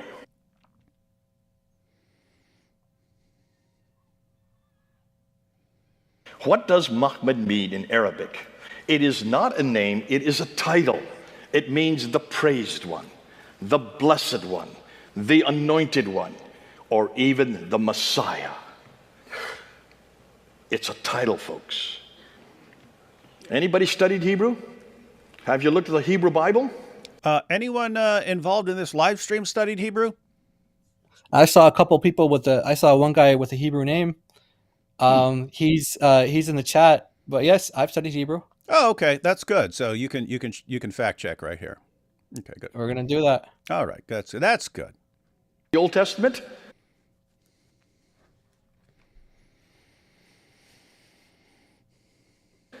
You will find Mahmud 11 times in the Old Testament. Mahmud is well known in the Bible. You didn't know that, did you? Yep, he just did that, David. Yeah. I know The argument that- I know Mahmud is in the Old Testament all over the place because we use this as a response to Muhammad in Song of Solomon 5:16, and we show all the other places where it's used, like of Ezekiel's wife and things like that. Means something, lovely or desirable or something like that. If you're going to say that's okay, this. Yeah, Jay, we mock this argument when it comes from Muslims because it leads to all kinds of absurdities. If you're going to say it has something to do with Messiah or something like that, okay, Ezekiel's wife is the Messiah. I hope he's not going in that direction because that would be insane. Well, here we go. The Ugarites were the first to introduce this word in 1400 BC, the Mahmud, the praised one, the anointed one. It was then borrowed in Hebrew in 1000 BC and put into our Bibles 11 times. Song of Solomon 5:16, the Mahmud, the altogether lovely one, the praised one that Solomon's referring to. There's the Mahmud we're looking for. Now see the connection now. He's drawing a continuity. So claim number 3, Mahmud was used as a title for Jesus amongst the church fathers. Yeah, I have to say, this is what we kind of got into it with Mel. Mel was just in the chat yesterday, and I invited him here to, if you have any actual evidence for this beyond what you're saying, because when I looked at you're going to see his arguments. I can't wait for you to analyze them because he puts it in a logical format, like A, B, and then A equals C. Yeah, he tries to defend it. As far as what I saw from the chat, and I clicked on a comment he posted somewhere, but it was, you correct me if I'm wrong, but this is the way it seemed yesterday. There were Christians who said that Song of Solomon is really about Jesus and his love for the church, or Jesus and his love for the soul, or something like that. And therefore, since church fathers allegorized Song of Solomon and said it's about Jesus, therefore, they must use Song of Solomon 5:16 and use the Hebrew word as a title for Jesus, and this must have been all over the place, even though we don't have a single reference for it anywhere. It was something along those lines. Correct. And so wait, that's correct? That's the argument? Because that... No, except the only thing he's going to back down now on is the word title. Everything else, yes. Everything else he keeps. Yeah. But it's kind of like double speak. But you'll see when we get there. You'll see. Right. But you have the idea correct. Yes. If that's the argument, that's worse. That's worse than Dawa level. I said that. That's worse than Dawa level. In other words, if you're going to think that's a good argument, treat that like a good argument, you have no business telling Muslims they can't find Muhammad in the Bible. Because you can find Muhammad all over the Bible if that's the level you're setting the bar at. That's terrible. So again, everyone understand? Because this is how it came across yesterday. I was thinking there has to be more than this. If this is the argument, this is terrible. So you've got Song of Solomon, everyone. And Song of Solomon, if you just read it, it's about a loving sexual relationship between Solomon and his bride. And that's what it seems like. You did have certain Jews who had a problem with that. And they're like, I don't want a book about, it's all about like sexual love between a husband and wife. So it must be about God's love for Israel, or God's love for something. And then you had Christians. No. So this can't just be a book that's about the physical loving relationship between a man and a woman. Ooh, that's weird. I don't know why you'd have a problem with that, but they had a problem with it being described like the descriptive terminology. And so it must be about Christ's love for the church or Christ's love for the soul and so on. And then so once you absorb that idea, then you could say, okay, the book is about Jesus. The book is really about Jesus and his love for the church. Okay, that you can defend. That you can show. There were Christians and church fathers and so on who believed that. How you then make multiple leaps from that to, oh, therefore they would have taken this one verse, Song of Solomon 5:16, and even though they're reading it in Greek and Latin, they would have gone to the Hebrew to look up what the Hebrew word is. And keep in mind, she says all sorts of things about her beloved in Song of Solomon. Why is it going to be this one where they actually say, you know what, we need to go to the Hebrew and use this as a word, and then they take that word and use it as a title and then spread it around, and Christians everywhere are using it, and this is where you get the word Muhammad ultimately from, because it's spread all over the place, and this is why it ends up in various places, and you can't show one single Christian ever using it this way, but you're claiming that it was so widespread that everyone understood, and you can't find one reference to Christians using it this way, and it's all complete speculation. That's worse than Dawah level. That's worse than Dawah level. And as far as I understood from Mel yesterday, that is the argument. But we'll see. I'm hoping there is something more than that. I still won't agree with the argument, I'm guessing, but I hope it's something more than that, because Mel, I will never trust you again without looking up everything you're saying, because it would be extremely sloppy. Now, by the 4th century, St. Ambrose, the early church father, took it. Remember, Arabic comes from Aramaic, which comes from Hebrew. So therefore, it's all the same letters. Yeah, I saw you go face with that. Yeah, that's not true. That's not true. They're sister languages. They don't come from each other. It's very similar to how you have Spanish, Italian, French, Romanian, sister languages. Mm-hmm. So it's not that Hebrew gives birth to Aramaic, that gives birth to Arabic. Very, like, this was we picked this up in our stream. We said there was a minor mistake. It ended up being like a huge thing from his followers. No, and they use the sister language thing. He's basically trying to say these languages bleed into each other. So now Mahmud becoming more used, it now bleeds into Arabic. Now they're using it for Messiah, and now they used it as a title for their false prophet. Yeah, that's what he's trying to say happened. So Hebrew to Aramaic to Arabic, and that's how it ends up there. And obviously there's going to be proof for all of this, right?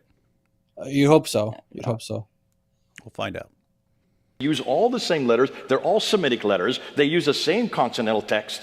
And therefore, St. Ambrose, writing in Syriac, talks about this Mahmud from Song of Solomon 5:60. And he says this. Ambrose was writing in Syriac? No, and this is the one thing he actually admits that he made a mistake on. Okay. Everything else, you'll see what he does with it. But his researcher, though, ends up agreeing with our corrections. However, you can see why he might say that. Again, not attributing motive to him, but if he's trying to build a case, because you need the connection. Yeah, exactly. So why would they be using the Hebrew? Oh, well, if you're writing in this and it's going from this language. Latin. Exactly. Latin is outside that association. Yeah, it's not a Semitic language. Like he said, they don't use the same letters, they don't use the same consonants. So, but you have the continuity there with. But he said it was just a slip of the tongue or something. That's what he said. Yeah. This is a title for Jesus Christ, the Anointed One, the Messiah. That's what the Anointed One is. From that time on, from the 4th century A.D., it was this Mahmud. It was employed by many of the church fathers. Here. None of this is true. Okay, yeah, because I was just thinking that if you can show any church father using Mahmud, I would say, okay, you have some evidence there. But that's based on what I've seen, and this is my problem. You say, all the church fathers are using Mahmud. And when you say, as I was saying yesterday, where are you getting this from? Give us an example. It's, they said Song of Solomon is about Jesus. Okay, granting that. Where are they using Mahmud as Jay just claimed? It's all over the place, right? Okay, so it should be zero problem giving an example, right? if it's all over the place. And Exactly. it's for centuries. Keep in mind, guys, the theory, for centuries, Christians they're going around, hey, yeah, Jesus is the Mahmud. Yep, he's the Mahmud. Hey, let's write about it in all these right. Hey, he's the Mahmud. Yeah, we call him Mahmud. Mahmud. Can you show us one time? No, Oh, yeah. not Well, we think Jesus is the Song of Solomon about Jesus. Okay, yeah, I know that. Can you show us anything you're actually claiming right now? You know what they said to that, David? They said that that's like the argument Muslims make. Where did Jesus say, I'm God, worship me? It's a verbatim fallacy. No. That doesn't work. You're making the claim that they used Muhammad as a title. We're saying, what's the evidence of that? And you're saying, oh, it's a verbatim fallacy? What? It should be everywhere if they did. It's either they did or they didn't. If they did, we want evidence. That's all. This is weird. Some examples. Origen, in the early 3rd century, the Christian theologian, interpret the Song of Solomon 5:16 passage as the unique scripture where the eschatological nuptials of Christ and his bride are present. He thought the whole book of Song of Solomon is about Jesus and his bride, right? Right. So that means you could technically pick out any Hebrew word. Yeah, you could do something like this. If you had someone who came along and claimed to be a prophet, like let's say Joseph Smith or something like that, then what you could do is, guys, I will use the exact same method he's using to argue that Muhammad didn't exist. Suppose, hypothetically, I don't know Hebrew, but suppose you're responding to a Mormon and you want to say, actually Joseph Smith never existed. Okay, what? Joseph Smith never existed? Well, how do you explain belief in Joseph Smith and so on? Well, the early church fathers, they thought that Song of Solomon is about Jesus. And therefore, I'll go to Song of Solomon, look in the Hebrew, find a word that sounds like Joseph or Smith, and say, see, it's in Song of Solomon. Therefore, they must have been using that as a title for Jesus, and then this title spread everywhere and even spread to America, and they're using this title for Jesus, and then people thought it was a separate person. Yep. Like And wouldn't you want something more substantial than that's what Jay is doing with Muhammad here. There's Muhammad. Oh, how are we going to say that we got to the title? How do we got to a title that Muhammad's based on? Well, there's a word Mahmud, and I'll say, and it's in Song of Solomon. I'll say, oh, okay, therefore Christians were going around. Okay, well, give us an example. And he puts all these sources up. Guess what? This is the 99-1 rule, but it's in Christianity apparently. How many people in this audience, Calvary Chapel, how many of those 1.3 million people who watch that are just going to blindly accept, wow, look at all these names. They're all arguing this. Oh my goodness, this is conclusive proof that Mahmud is a title. That's what's going to happen. How many people are going to go, oh, let me look all these names up and see if they actually use the word Mahmud, which is what he's claiming. Yeah, exactly. This is crazy. But we found Jay's researcher actually prophesied in the Bible. Yeah, Mel. Oh, yeah. We found Mel prophesied in the Bible. The Hebrew word mel or mol, it means to circumcise. So whenever people talk about circumcision, They're talking about Mel. they're really talking about mel. Mel, It's a title, not a name. They're really talking about him. So every time someone talks about the circumcision or being cut off, that is actually talking about. It's a reference to Mel. I mean, this is the level of argumentation that again we use this with Muslims when they say like it's called, in linguistics it's called a false friend, like a word that sounds like another word. I have a friend who grew up in a Spanish-speaking house, and he kind of became more fluent in English at one point because he was studying, living in America, studying in all the studies in English. And at one point, he was trying to tell his family that he was embarrassed about something, and so he thought, okay, he's speaking in English, but he has to speak it in Spanish to his family. And the word for it might sound embarazado or something like that. It actually means pregnant, but he thought he was saying he's embarrassed. So it's called a false friend. Like they're false friends because they sound alike, but they mean completely different things. We can give many examples, like the animal, like a deer. In Arabic, deer means a monastery, like where monks are. Yeah, it's a deer. A deer, So it's like you can find this in any language. It's called false friends, and that's all you have going on here. But isn't the word Muhammadin? Yeah. Oh, yeah. By the way, it's in the plural too. So here is my theory. It's the plural of majesty. He changed no, he changed it to the singular, Mahmad, so it sounds a bit more Like if you read there, Muhammad can you see the slides? He actually puts it in the singular. in the previous slide. In the previous slide, sorry. Yeah, He puts it in the singular, so it sounds more like Mahmad, which sounds a bit more like Muhammad. So to me, that sounds a bit like you're manipulating the argument a bit. Yeah, because Am I right? Mahmud, and Muslims do this too. Mahmadim doesn't sound as much like Muhammad as just Mahmud. And so you actually have the word used in other places in the Old Testament, which sound much more like Muhammad, but none of those work because you just end up with absurdity. So yeah, so if we wanted to argue that Jay's source of information, Mel, didn't exist, we'd just say, you know, Jay thinks there's this guy, he has this friend named Mel who gives him this information. Actually, Mel doesn't exist. The word Mel sounds like the word for circumcision, and so people were talking about circumcision and stuff, and this became people started talking Mel, and eventually people started thinking there was a person there, and Jay thought there was a person, and that's the origin of Mel. That would be the kind of argument, because we use this to make fun. We call it the phonic fallacy, where we would make fun of Muslims using Song of Solomon 5:16. Oh, it sounds kind of like Muhammad. Mahmadim, it's kind of like Muhammad. Therefore, it's actually a name, and you shouldn't translate a name. It's a name. And we start pointing out, it's like, okay, the Hebrew word for mouse is akhbar. And so when Muslims say Allahu Akbar, this is actually based on Allah as a mouse. So imagine Jay just, guys, this would be the same thing he's doing right now, right? We use this to make fun of it, but he's actually using the same argument strategy that Dawah guys use to prove that this is about Muhammad. So you could actually say, if I were like Jay right now, I could be in a Calvary Chapel church and no one would look up what I'm saying, and I could get away with this.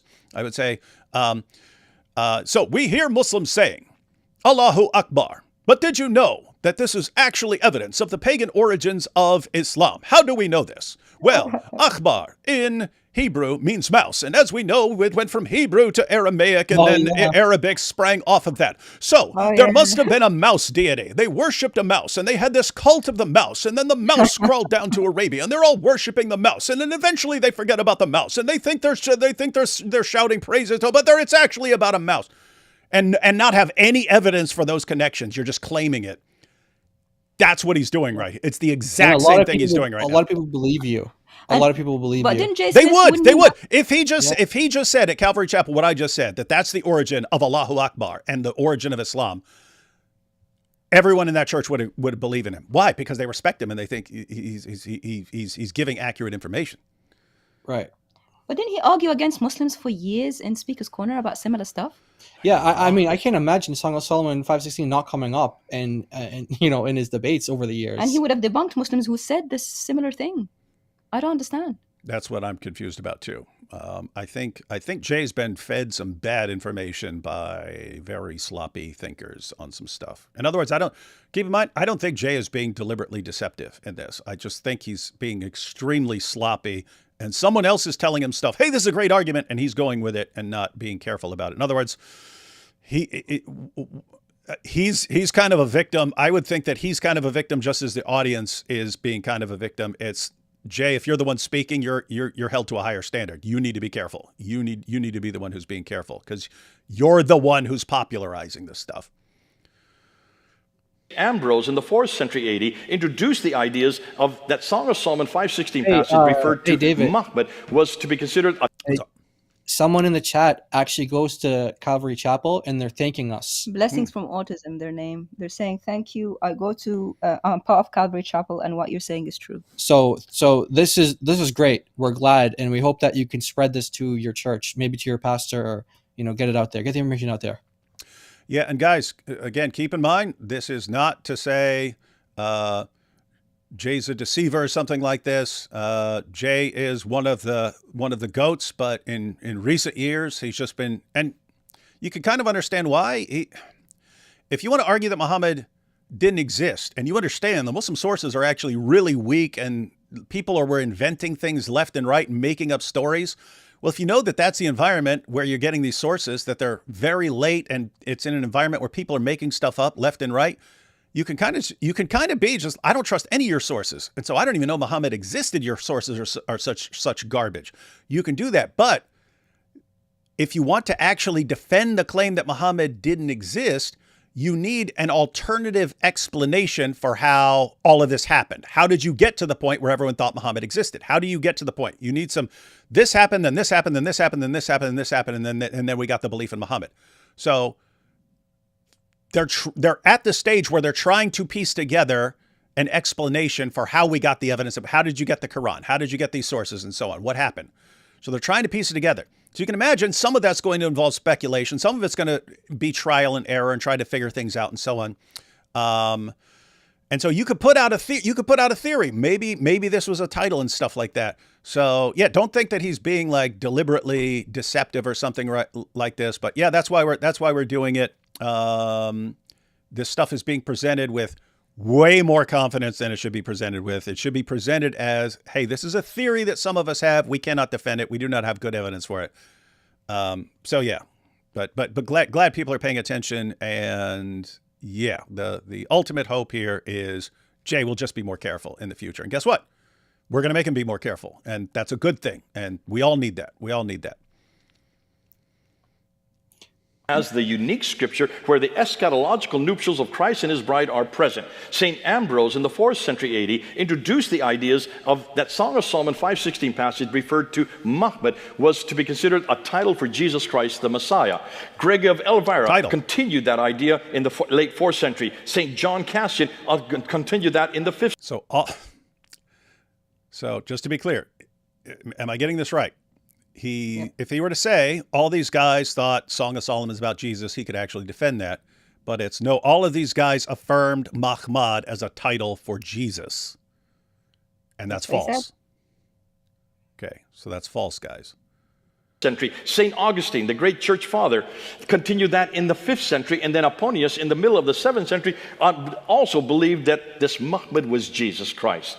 Conclusion, the title Mahmud, not the name Mahmud, the title Mahmud, was a common title for Jesus by the 7th century in the church in that part of the world, especially in Arabic, which took it from Aramaic. So we should not be surprised when we find it written in many places at that time. It's written all over the place. That's why we find Mahmud after Mahmud after Mahmud. And so not only were all these guys that we can't find one reference for them using Mahmud as a title for Jesus, not only were they all somehow using it, despite the fact that we can't find any reference to it, it's just all over the place. It's all over the place. It's not just in the writings of various church fathers. It's all over the place. For centuries, Christians are using Mahmud as a title. Yeah. That was the claim there? Yep. That's what he said. Okay, and then you guys responded to that. So we respond to that, and they request, well, he's about to say it here, but they requested that, I bullet point our stream, and no problem. I did that. And then what you have on the screen in quotations is my email. Like, point number 1, please address this. Point number 2, please address that. And then that's what they do. They respond to my email throughout. That's good. That's good. Well, I asked Jai to do, and also Thaddeus. I asked both of them. Could you please just bullet point your major points?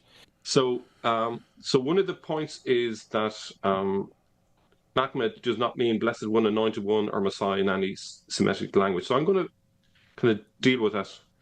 And I would say at the outset, no, that wasn't what was meant. And there's been... What the heck? He just said that's it. What yeah, like this. That's the gaslighting. This is the crazy thing. So they pretend they never said it. Okay, so I don't know what is going on here with communication, but we were responding to what Jay said at the church. I don't know this researcher of his. I don't know him. I wasn't directing any of these comments to him. I didn't even know he was his researcher. I didn't know where Jay was getting this from. So he's answering. So you're just responding. You're just responding to Jay. You're going, hey, here's what Jay said. Let me respond to this. And then when you respond and say this is actually wrong, it's no, that wasn't what was meant. What do you mean? It's exactly what he said. Yeah. To 1.3 million people now. Not counting everyone else. 1.3 million from one talk. That person, Mel, took it as a personal thing to him. He said, I never said it. And then he did a comment under a video saying, thanks for getting the stuff to me. But we don't know him. I don't know him. I didn't send anything to him. So to be clear, so Jay asked me to send him the points. I sent him the points. He said he's going to respond to it with his team. Great. But this guy's responding as if the things are directed to him. So anyway, you'll see how this plays out. So he actually agrees with us here, as you see on the PowerPoint, saying that's not what it's meant. It doesn't mean that. So his researcher agrees with what we say, Yeah. and then whether Jay uses that in the future or not, it's going to, So if you see the fourth bullet point, it says Messiah or Messiah means anointed one, which is what we said. Uh-huh. So Messiah hang on. in Arabic, yeah. Wait, In hang on. Arabic. So jumping ahead. So Jay sat there and said, but we know that Mahmud means blessed one, anointed one, even Messiah. And then you respond and say, no, it doesn't. And then Mel's response is, no, that wasn't what was meant. It's what was said, but not what was meant. So apparently, much like Allah in the Quran, says one thing but means something completely different. Karl-Heinz Ohlig's obtuse wording on this matter. He'll read all this out. Okay, yeah. Okay, I didn't know if I didn't know if he's going to read all this, but all right, let's go. Let's let him respond. A bit of misunderstanding, and the origin of this, when I went back to kind of see where this idea came from, because I wasn't saying Mahmud means that's the one, not precisely. No one accused you of that. It means the praised one, the blessed one, the anointed one, or even the Messiah. It's a title, folks. Ohlig's obtuse wording on this matter causes confusion. He cites its meaning in Ugaritic as desirable or precious, but then suggests that the word is part of a cluster of related messianic words. So the related messianic words carry meanings like blessed one, anointed one. But the impression was, maybe UJ got the impression, but it's just the way he writes it. The impression was that Mahmud also then means blessed one. It doesn't. We were clear that it meant desirable in the Ugaritic, and likewise in the Hebrew.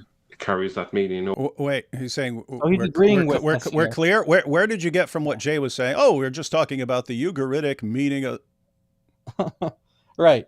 So, but to the point though, like what we were actually responding to, this guy, his researcher Mel, he's actually agreeing with us. Yeah. It doesn't mean that. But in the response video, they're acting as if they've always meant that, and we misunderstood. That's why we put, like we say, we always have receipts. We put it side by side when.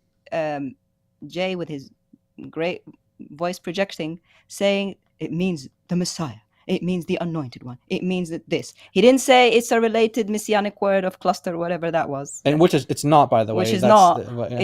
But that's why we felt a bit gaslit when they said we didn't mean that, we didn't say that. Actually, no, you did. And we still have evidence. The video is still up. Too Many Marys says Mel is misrepresenting Ohlig here. And no, we'll read. Yeah, we'll put it on the screen. We'll go through it. Yeah. So I'm just pointing.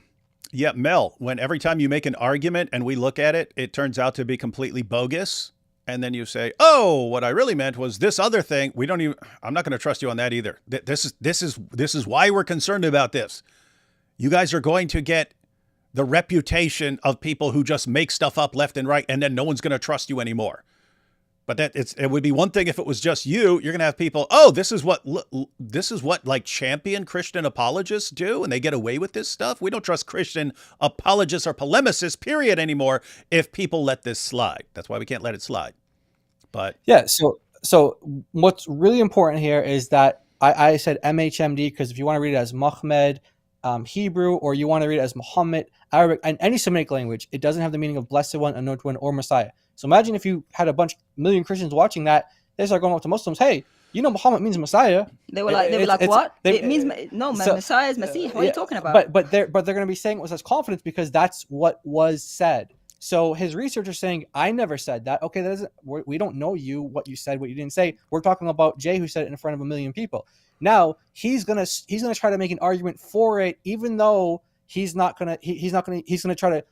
sees what my specific wording is, and he's gonna try to work around what I say to try to still make the case, to still make it fit after all that. But he's gonna try to make it so it doesn't violate what I say here. So it's not Mahmud doesn't mean that, but it's a related word, and this word means this, and that word means that. This word, it's like, oh man, it's like he plays a lot of mind games to try and get it back to fit the thing. You'll see what they do. It's gonna be like mind-boggling.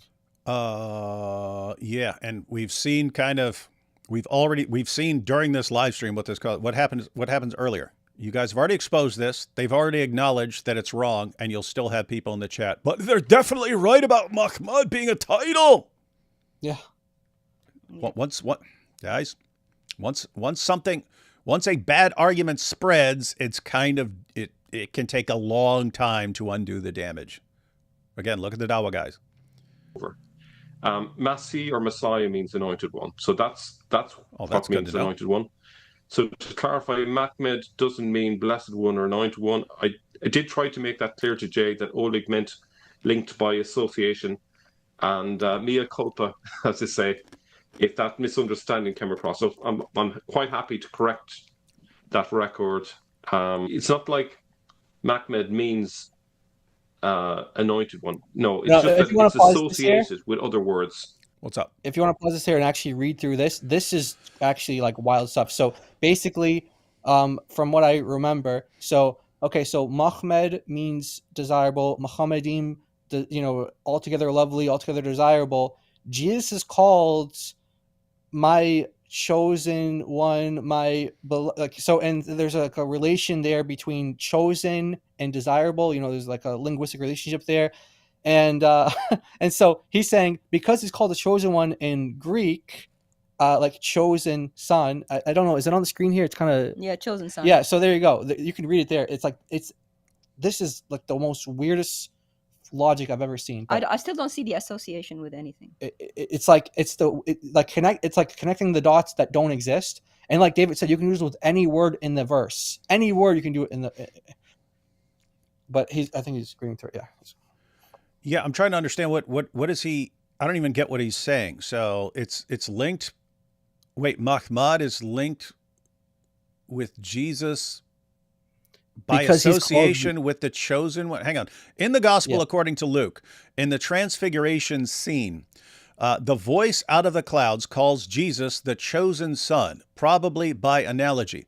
The term is dissimilar to that in the Gospel of Mark, which served as a model for both Luke and Matthew, the term used there being beloved one.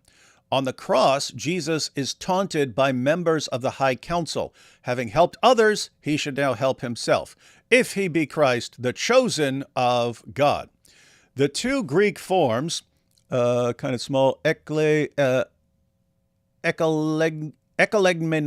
is really tiny. Eklegmenos and ekletos. Wait, is that what the heck? So those are the words you're going to see in the Septuagint in Song of Solomon. I actually can't see it. Oh, okay. Hang on. So those are in Song of Solomon are forms of the same verbal root. I need to make this bigger. Are forms of the same verbal root, eklego, to choose, elect. Thus, if Muhammad is understood as the chosen one, then the term would reflect an important biblical and Christological tradition. Makes zero sense. That makes zero sense. That's like just holding up a source saying this says it and hoping that people won't actually pay attention to it. All right. Yeah. Oh wait, sorry. Is that the? Oh no, I don't think that's the Septuagint word. Oh yeah, this is the one from Luke. Sorry, I don't know if they got to the Septuagint yet. Yeah, sorry. So this is the one from Luke. So they're trying to draw association there, and then so they're drawing back and saying, hey, it doesn't mean the Messiah, but because Jesus is also called desired one, like the chosen one elsewhere, and then you can somehow link. It doesn't. It makes no sense. I mean. But listen to what how Jay takes this when Mel says it here. Hey, one second. Oh, by the way, I saw a comment from someone said they're a Hebrew speaker, and they said, so by the way, in modern Hebrew, and when you want to refer to a pet, it's Chayat Mahmed. Chayat Mahmed. So Mahmed is used to refer to pets. Like if you have a pet dog or a pet cat, Chayat Mahmed. So someone was saying like, if you want to do word associations, well, my pet is prophesied in, obviously it's just like, tongue in cheek, but it's like, if you want to use that kind of logic, well, hey, It's not appropriate to do Hey, it. check like this that. out. Hey, David, love your content. Whenever anyone starts with love your content, they're about to launch into a stupid insult. You always know it. Hey, David, love your content. But one question, how often do you bow and worship you Jewish masters besides bowing to that stick? I bow to my Jewish master, Jesus of Nazareth, every day, just so you know. Amen. Mhm. All right. Does that make sense? Yeah. No, That's what he's no, it that's doesn't. what Oleg was saying in a very obtuse way, So and pause it's here. confusing. we can't go 5 seconds with this guy without Yeah, having a. seriously. And then how Jay understands this is that this now justifies what he said earlier. Like watch what he does here. It's like watch what he does. But hopefully that's clarified it. I think the It problem hasn't He's at that all. Jai and Thaddeus are coming up with is that because they may have intimated that we should not take it so strongly, that therefore it is it. And I think it's because we're saying so emphatically it isn't, it is it, that they're upset with that. In the same yeah. token, it could go both ways. That argument can go both ways. The fact that they don't want it to be because it doesn't fit their narrative, Oh, we should. They're saying therefore desist from it. Don't use it. And I think be careful. There is a subtlety here. There's many ways to, as you're saying, in that time and in that age, there are many ways you could appropriate that word and give a definition for it. That we need to be careful in the 21st century that we don't demand it only say what they want it to say. Yeah. yeah. So It's not what we the wanted. next Hold on. So it's not what we wanted to say. And notice the kind of gaslighting there. Like we're trying to fit a narrative with this. Like what narrative?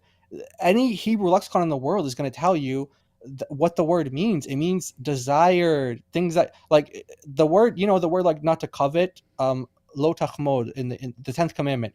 Do not covet. It comes from the same root. Do not covet. Like don't desire things that are like don't. It's about desiring. It's about wanting for. So there's no meaning of praised one. There's no meaning in Hebrew. That's Arabic. There's no meaning of praised one in Hebrew. There's no meaning of blessed one in Hebrew in any Semitic language. There's no meaning of anointed one or the Messiah. It's just an adjective. It just means it's used as an adjective, like functionally used as an adjective, and that's all it is. Yes, Jesus is beautiful. I think my husband is altogether lovely too. Does that make him Messiah? That's what they're trying to do. It's just an adjective, like saying someone is tall or short, or the Lord Jesus is Middle Eastern man, had curly hair. Are all these words now titles for the Messiah? This is insane. They're just adjectives. And I don't have a narrative for that. That's just fact. It's just the sky's blue. We're sorry. We don't have a narrative. So we go through that, and he actually agrees with us on our actual point, and then Jay's kind of like doubling down on what he understands now is that he was correct, and we're just arguing some narrative. we're just being pedantic. We don't want him to use. We just only want him to use the strictest form of the word. No, we just don't want you to pretend a word means something else, and that it's a title when it's just an adjective. Hey, look at this. I'm bringing this up because I mentioned like cult tactics and then they end up becoming a distraction. Look at this crusade. There's a Christian Prince fan. I can tell just by the argument because it's become a constant distraction, and it's just an ongoing issue. You got people who've done great work for years, but they end up like with this cult following, and then they'll cling to something stupid and then spread it around. So check it out. David Wood, before you want to straighten the tale of others, correct yourself about the word Islam meaning. This is Christian Prince. Every time I say Islam means submission, he goes, "No, it means surrender." Yeah, that's a synonym in this sense. Matter of fact, we did a live stream and I even looked up submit as submit, and it says to surrender, right? But in his mind, it's like, no, I submit something. I submit this for consideration. That's not what it means. That's not what it means. And then he tells his dumb followers, and they all run out with this, even though it's completely idiotic. You can look up 1,000 lexicons. What does Islam mean? Submission, surrender, submission, surrender, submission, surrender. They're synonyms. But you got Christian Prince who doesn't understand English, and he's going, "No, I submit this to you. That's not what Islam means. I submit this to you. That's not what it means." And then they run out, David, and it becomes a distraction to the point where I can be sitting here talking to a Muslim. It's like, hey, Islam means submission, but it requires submission to Muhammad, and you have to mind. And they'll go, no, it doesn't. Hey, and they'll distract the entire thing. And it's just annoying as crap, guys. Like, gosh, guys. Yeah, it has the same. Get a life, man. All right. Back to this. The thing that I want to focus on is the question about use by the church fathers, which was something that Thaddeus was very incensed about. By the way, the arguments are no church fathers ever used Mahmud as a prophetic title or name. One second. yeah, what's up? Got to jump out of this real quick. And then, hey, you have no camera on. What is this? I'm not sure what I'm supposed to do here. Correct. I don't have a camera on today. I'm sorry. I don't know how to come on without a camera at all. Apologies. Oh, I hear you. I think we're good. So we'll just have a mysterious ghost voice coming out of nowhere. Sorry about that. I don't know Not how to much add request. something. You have two women now, mysterious voices. So people are gonna mix us both, Mary. Mary, all your new fans are gonna attack me, thinking I'm you and you're me. Something like that. Yes, I do have many fans, but it's not just Oleg that he was relying on. He's been relying on someone named Volker Pop, who is Oleg's close associate, who explicitly says that this meaning in Ugaritic, because it means the best or choicest of gold, they go, oh, in English, choice is related to chosen, and chosen is chosen one. And that's why I keep saying Ugaritic. Oh, it means Messiah in Ugaritic, because Pop explicitly says that even the fathers of Islamic tradition still take Muhammadun to mean selected or chosen one. No, they don't. And his own sources make things up. And when he's caught out on it, he's like, oh, well, they didn't really say this. They didn't do that because it's so incredibly silly. But you go to an Ugaritic dictionary rather than someone like glossing it in a lexicon with English synonyms, and it says, guess what? It means desirable, period. It means desirable thing, desirable object, most precious thing. It means a very precious thing. That's all it ever means. And he started with this one guy misunderstanding the hill's desirable gold, or the choicest gold sometimes whenever he writes about it, and he just free associates in English, completely unsupported. Everything that connects Messiah to Mahmud or Mahmed or whatever, every bit of it is from some guy saying that because choicest is used for a synonym for best in English, in Ugaritic, it means chosen one. And then just running from that. That's how bad this is.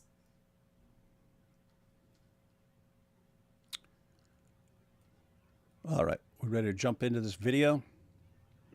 Yep. And I would argue this is a Strawman argument. That isn't what we claimed. What? St. Ambrose, writing in Syriac, talks about this Mahmud from Song of Solomon 560, and he says this is a title for Jesus Christ, the Anointed One, the Messiah. That's what the Anointed One is. That isn't what we claimed. They did not write their... It's exactly what we said, but it's not what we claimed, even though it's exactly what we claimed. It's just gaslighting. It's gaslighting. Mel, do you think you're helping yourself here? We understand if you have... Guys, seriously, Mel, this reminds me of Andrew Tate, where he will say, this is what I was doing with all these girls for all these years and stuff like this. And yes, ha, ha, ha, ha, ha. And then he finds out it's illegal. No, I was never doing any of that. And all his followers go, he was never doing any of that. He says so. That's what it sounds like. Yeah. Yep. That's why we had to put the clip right next to it to try and stop the gaslighting. Yes, you said it. Your team, your Jay Smith said it. Not you, maybe personally, Mel. We don't know your communication difficulties between each other. That's what you put out to the public, to 1 million people. Yeah, Mel, I'm telling you straight up, either you just make things up left and right, and that's completely consistent with the evidence we've seen, or you are so incredibly sloppy and you have a terrible memory and you constantly say things that are completely different from what you mean. In either case, I should never trust what you're saying. Like, either you're deliberately deceptive and deliberately gaslighting or something like that, or you're just a terrible communicator who constantly says the opposite of what he means. And then when you say, here's what you said, you go, no, I've never said that, because you meant something else and the words just came out wrong. Keep in mind, Mel, I don't know you, but this is every single thing I'm seeing from you, every argument, every claim. And then when you get corrected on a claim, you said, we're never claiming that. This is not looking good. This is like, you could tell me anything. I would be like, you could tell me 2 + 2 is 4. And I need a calculator to verify that, because I do not trust this guy at all. I'm not saying that to be mean. I'm saying if you're a deceiver, you need to reevaluate your life's choices and decide to behave better. If you are just this bad at communication and this sloppy in all of your reasoning, you need to step back and not be involved in this and do something else. If you're that bad at communication. So I'm completely serious here. This is bad. And if you're feeding Jay information and screwing up, and if he's sincere, but he's listening to you and it's leading to like all this stuff being exposed, you should not be influencing Jay at all. You should step back and say, Jay, I've recognized that I'm a terrible communicator, and you keep misunderstanding things that I'm saying, and it's flying back in our faces and stuff. I have to step back. Do not trust anything I say. I could respect that. That I would respect. But this is bad. Yeah, I mean, this is the entire thing. So everything that we took issue with, and we had to put into writing for them, the researcher saying, I never said that's right, I never said it, that's right, I never said it, that's right, I never said it. But guess what? Jay's saying all those things. So if your researcher's not saying it, and like you said, David, like where is he getting these ideas from then? Like if his researcher is not saying it, where is he getting these ideas from? And so that's why we can't say with confidence whether or not Jay's going to be repeating these same things in the future again, because as a researcher here, you're going to see that he even tries to correct Jay in real time, and Jay argues back with him about it. So it's like what's going on here? Who's the researcher? Well, there's something going on between them two, because Jay Smith is listening to this, and I'm thinking he's feeling vindicated. I'm thinking, yep, our argument is still solid. We never said it. We meant something else. But what's coming out of the mouth at the Calvary Church is what's been denied. It's very, very strange. Hey, since I've got Jai and DOC here, and since you've got the Christian, I went ahead and blocked him because he kept posting it. He kept posting, you don't even know what Islam means. Christian Prince said you don't even know what Islam means. You don't even know. You can't be talking about anything until you correct yourself and acknowledge that Islam doesn't mean submission, it means surrender. Since I've got Jai and DOC here, let me just let me pull this up here. Okay, you look up submission. Okay, look up submission.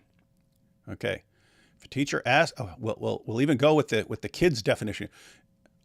If a teacher asks for your submission, she might want you to obey her every command like a drone. Or on the other hand, she may want you to just turn something in for her approval, right? Let's see. The noun submission is the act of giving in to a stronger power. If someone winds up in jail, the guards there will demand the prisoner's submission. Alternatively, this word can refer to something that you submit to someone else. That's what Christian Prince seems to do. Oh, submit stuff. Okay, if you write an article and send it to a magazine to see if they will publish it, your article would be called a submission. That seems to be what Christian Prince. Oh, if I submit an article, that's not what Islam means. Islam doesn't mean submitting an article. Okay, now look. Definitions of submission. Look at number 1. The act of submitting, usually surrendering power to another. Surrendering power to another. Jai and DOC, is submission in that sense an accurate reflection of the meaning of the word Islam? Yes, that is what Islam means. And you guys are way, way, way better at English than Christian Prince is. So I'll have this recorded for all future reference when one of Christian Prince's little cult. Keep in mind, I'm not talking about an actual cult, but it's cult. You can have people who have a cult-like influence on people, even if they're completely correct on Christian doctrine or something like that. You can have people who develop a cult-like following that just mindlessly goes along with any stupid thing they say. So hopefully, I guess I'll just keep coming back to this every time a Christian Prince fan comes and it doesn't mean that. It doesn't mean. And this is what we're talking about: loyalty to a person rather than just. Look how easy this is. Submission and surrender, in this sense, are synonyms. They mean the same thing. How about using a word like that, maybe neutral, just to help them what the meaning is? Giving over your power to someone else. That sounds like what Islam means to me. Can we both agree to that? I mean, No, like, Christian Prince won't. He'll say, "No, you're wrong. No, that's wrong. You're helping the Muslims. You're helping the jihadis by making everyone think that it's just like submitting a paper. It's submitting a paper." You're the only person I've ever heard say. You and your fans, Christian Prince, are the only people I've ever heard say that idiotic nonsense. Stop. Or you can keep sending them here, and I'll just keep blocking them for being complete morons. But notice, it's a distraction. You see what just happened? It's a distraction. That's what happens with this. That's what happens with the Muhammad never existed crowd. We're trying to accomplish things, and their followers have to go, and no, you have to pay attention to my guy, because it's a loyalty based on a person. And it doesn't matter what's going on. You have to bring attention to the person and his ideas and stuff. And guys, it's just terrible. All right. Commentaries or homilies in Hebrew. They wrote in languages such as Latin, Greek, Syriac, etc. I would argue, from my side of it, yes, I didn't claim otherwise. I didn't claim that they did. If anyone claims the church fathers use Mahmud as a title for Jesus, the burden is to provide a clear reference showing the actual word Mahmud, not a translation of it, but the explicit usage of Mahmud. Again, this is a strawman argument. Strawman. We are not. He's accusing you guys of logical fallacies? Yes. Yeah. He's saying we pretended that's the position. We just hallucinated that Jay said that in front of 1.3 million people. But it's okay. We've got the clip of him actually saying it right now. Now. So let's see if it's a straw man or not. Yeah.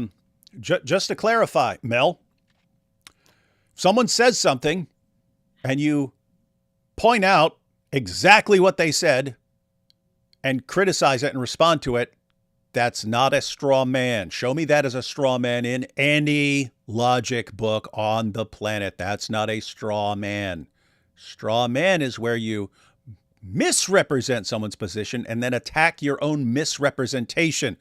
Jai and DOC are not attacking misrepresentations of Jay's position. They're attacking exactly what he said. Now, if you want to point out, oh, he meant something completely different, or he was wrong, that's fine. But why are you attacking Jai and DOC for pointing out exactly what he said and proving that it's wrong? This is bad. This is bad, Mel. It's bad. I mean, we'll probably have I don't know if we're going to end up responding to more stuff in the future, but Mel, seriously, until you have some serious life changes, I'm not interested in anything you're saying, man. I do not regard you as credible at all. I would listen. I'm not trying to be mean. I'm trying to get you to understand how bad this is. This is bad. I would trust Muhammad Hijab saying something before I trust you. That's how bad this is. And I regard him as a compulsive liar.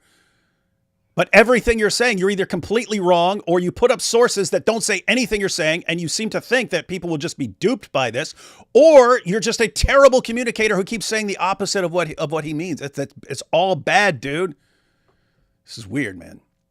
Dude, step back, man. Step back. You should not be influencing people or pulling puppet strings behind the scenes and telling people what to argue. You need to step back, man. This is bad.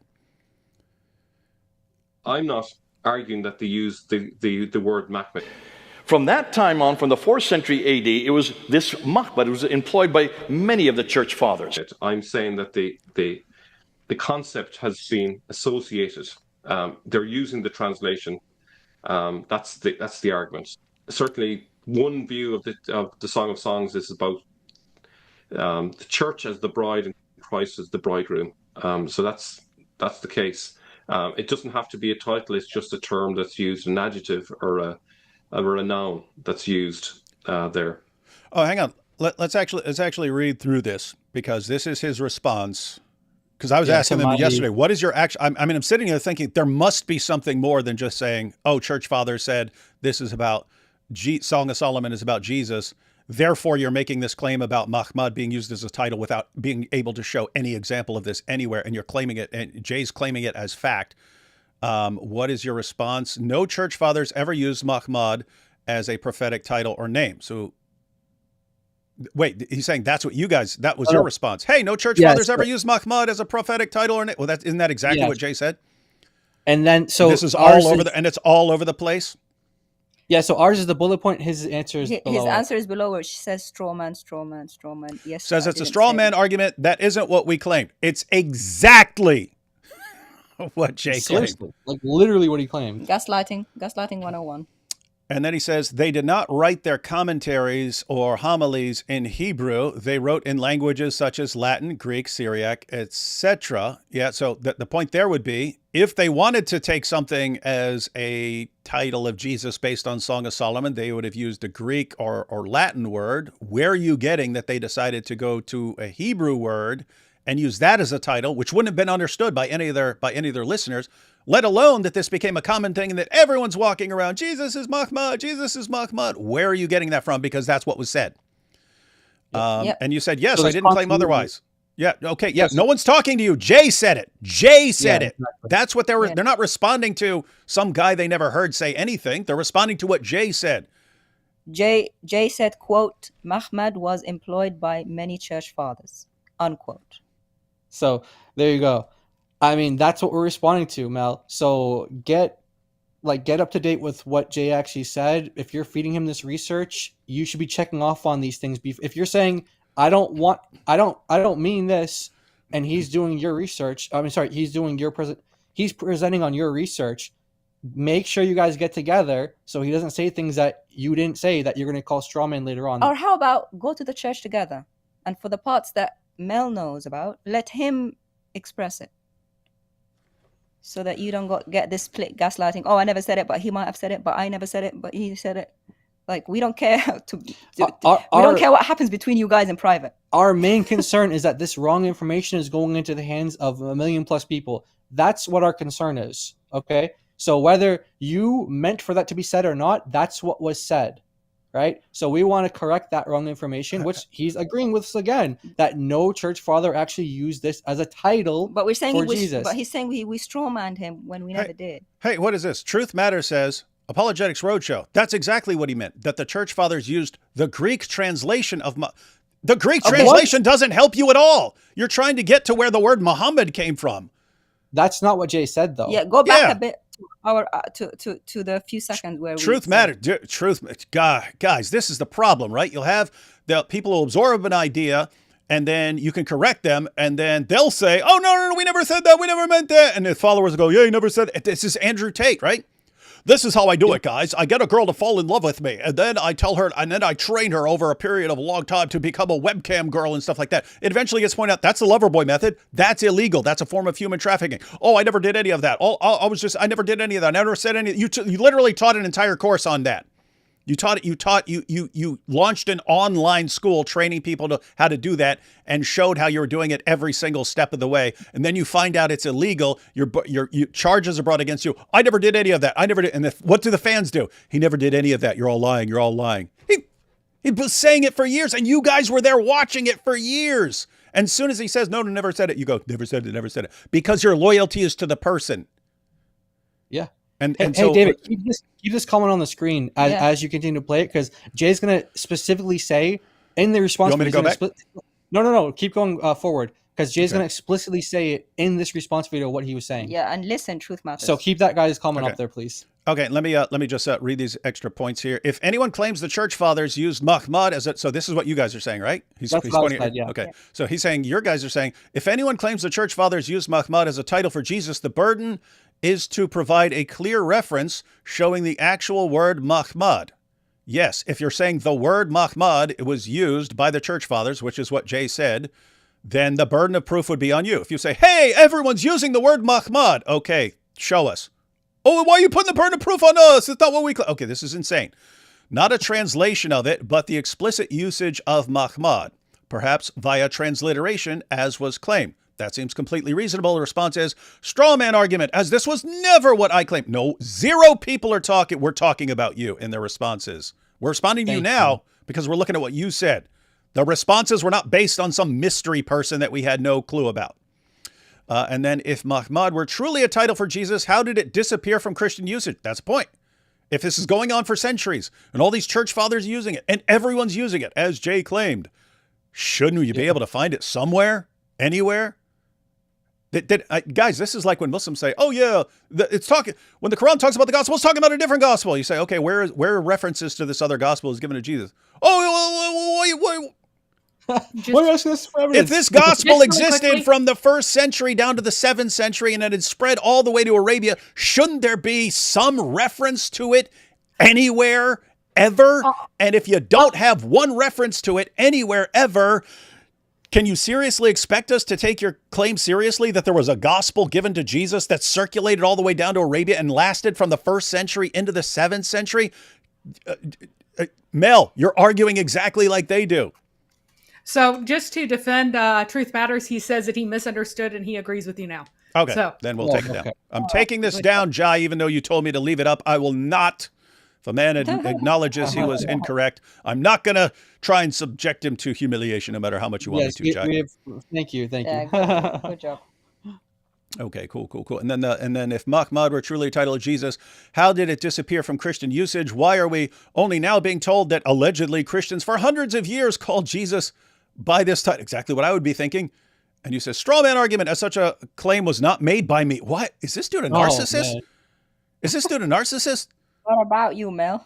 With respect. Why it's is not everything about about you? No one was talking about you, Mel. Zero people were talking. We're talking about you now because you're inserting yourself into the discussion. This is weird. Can you imagine, Jai and DOC? Can you imagine I come out with some argument and it's completely bogus and I just make a bunch of stuff up and I use the argument and then someone responds, "Hey, David, you're using a bad argument. What you just argued is incorrect." And then you guys come out and go, "But we never said that. We never said that." No one is talking about you. This is weird, man. This No, is but wild we would stuff. say we never communicated it properly. We would say we never communicated it. We say we. No, but he's saying, what if we would do that? It wouldn't make any sense. It would. Yeah. But that's exactly the kind of madness that we're dealing with right now. Yeah. Oh boy. The concept has been associated. They're using the translation. That's the argument. Certainly, one view of the Song of Songs is about the church as the bride and Christ as the bridegroom. So that's the case. It doesn't have to be a title. It's just a term that's used, an adjective or a noun that's used there. Did you want to come back on that, Jay? Yeah, I think this may be a problem that I had that he claims, and it's true. He says that I said that Ambrose was writing in Syriac when I should have said his writing in Latin, and so that was a mistake I made. Hey, he thinks that's a mistake. Hey, just He to be thinks clear, that's a mistake. would we have any problem if he said, "Hey, I misspoke," or "Hey, I wasn't No. paying attention"? We'd have zero problem with that. Zero We problem with wouldn't that. be doing this video right now. We all make mistakes, but don't say, "Oh, their problem is this one little thing where I said Syriac instead of." No, our problem is the entire argument is completely bogus. So Thank you.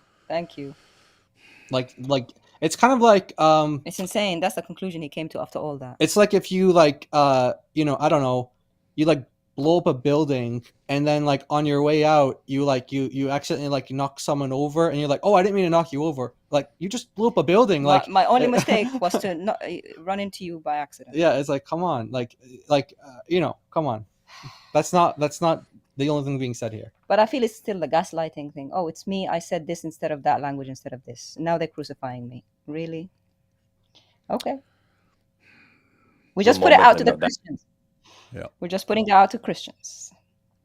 Talk that I gave at Calvary Chapel, I do make a mistake here and there, and I need to ask forgiveness for that. And I've already said that to, I think it was Thaddeus at that point who said I should never have done that. That's true. I will make sometimes something incidental that I shouldn't have said. we're not complaining about something incidental, Jay. Yeah. We wish that was the only Yeah. thing. Like we wouldn't be doing this right Guys, now. would you if that were the only problem, would you guys have even responded?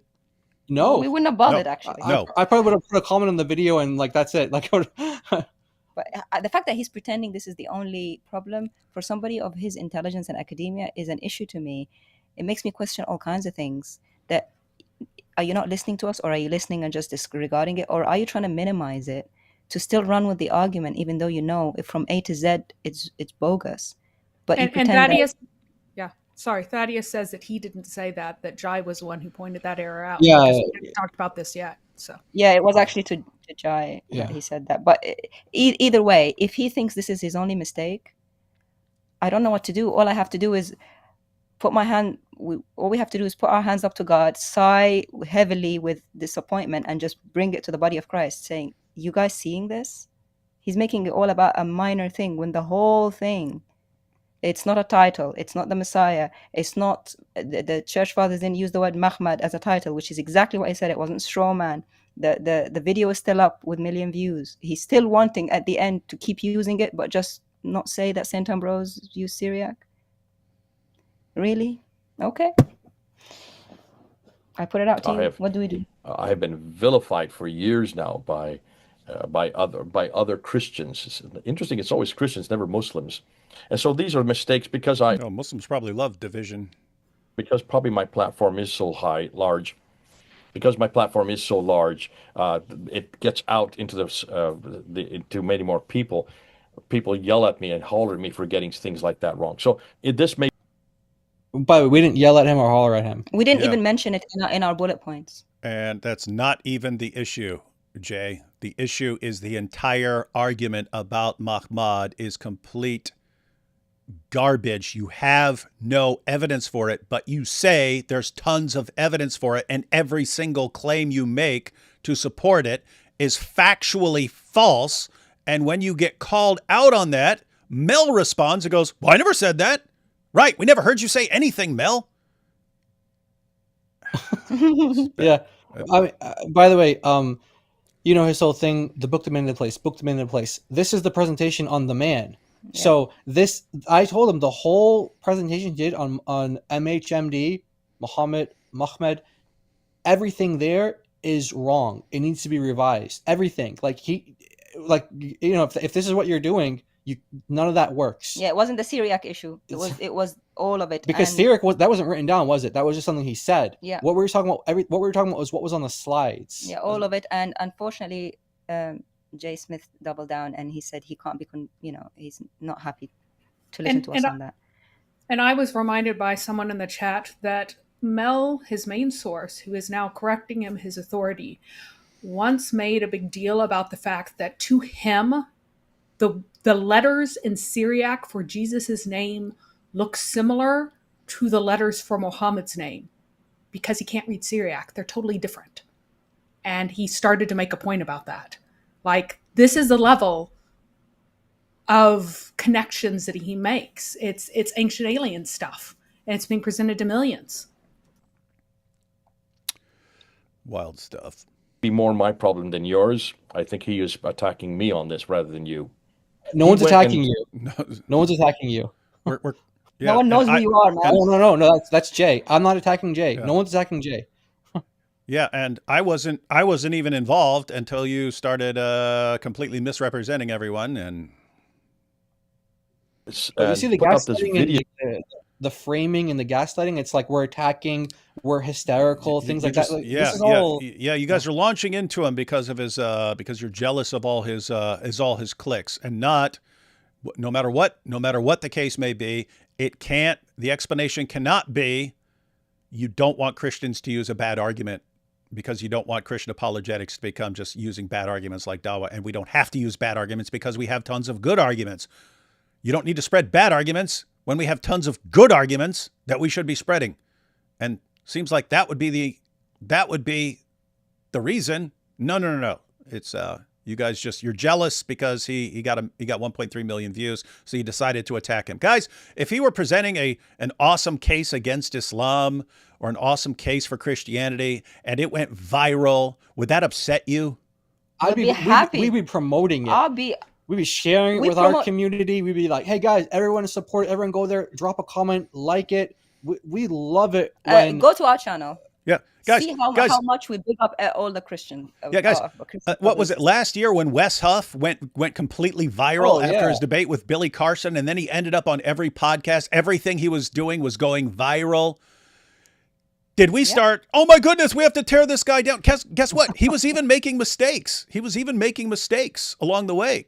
There were Christians who pointed them out. It was, hey, you made a mistake here, man. He's like, and what would he do? He go, oh yeah, I made a mistake. Yeah, it was a 3-hour podcast, and my brain was getting a little fried by the end and stuff like that. Guess what? We're cool with it. Did we all just, oh no, this Westhoff guy's getting too much attention. We have to attack him because we're so jealous. I mean, he preached the gospel to Joe Rogan. We loved it. We loved amazing. it. It was awesome. And Jay Smith has been doing this for 30 years. We've been doing this for a few years. Why is it only now that we're jealous? He's been big all that time. And why should we choose him? There are lots of other people that are bigger. Why are we not jealous of David Wood? He's bigger than all of us. Why are we attacking him? Why only you and why only now? Could it be the slightest possibility is the argument? Could that be it?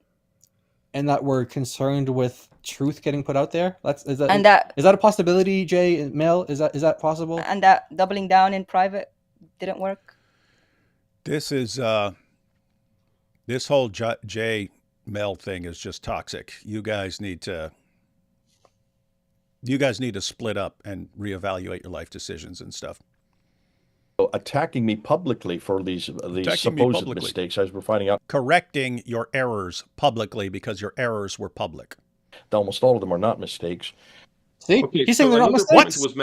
He just said they're not. He said now, as we're finding out, almost all of them are not mistakes. So everything that Mel was saying, I never said that. I never said that. You guys are right. It means this. It means that. He's saying nothing. There was no mistake made. So Mel is agreeing with us or pretending that he never said it, but really we're right.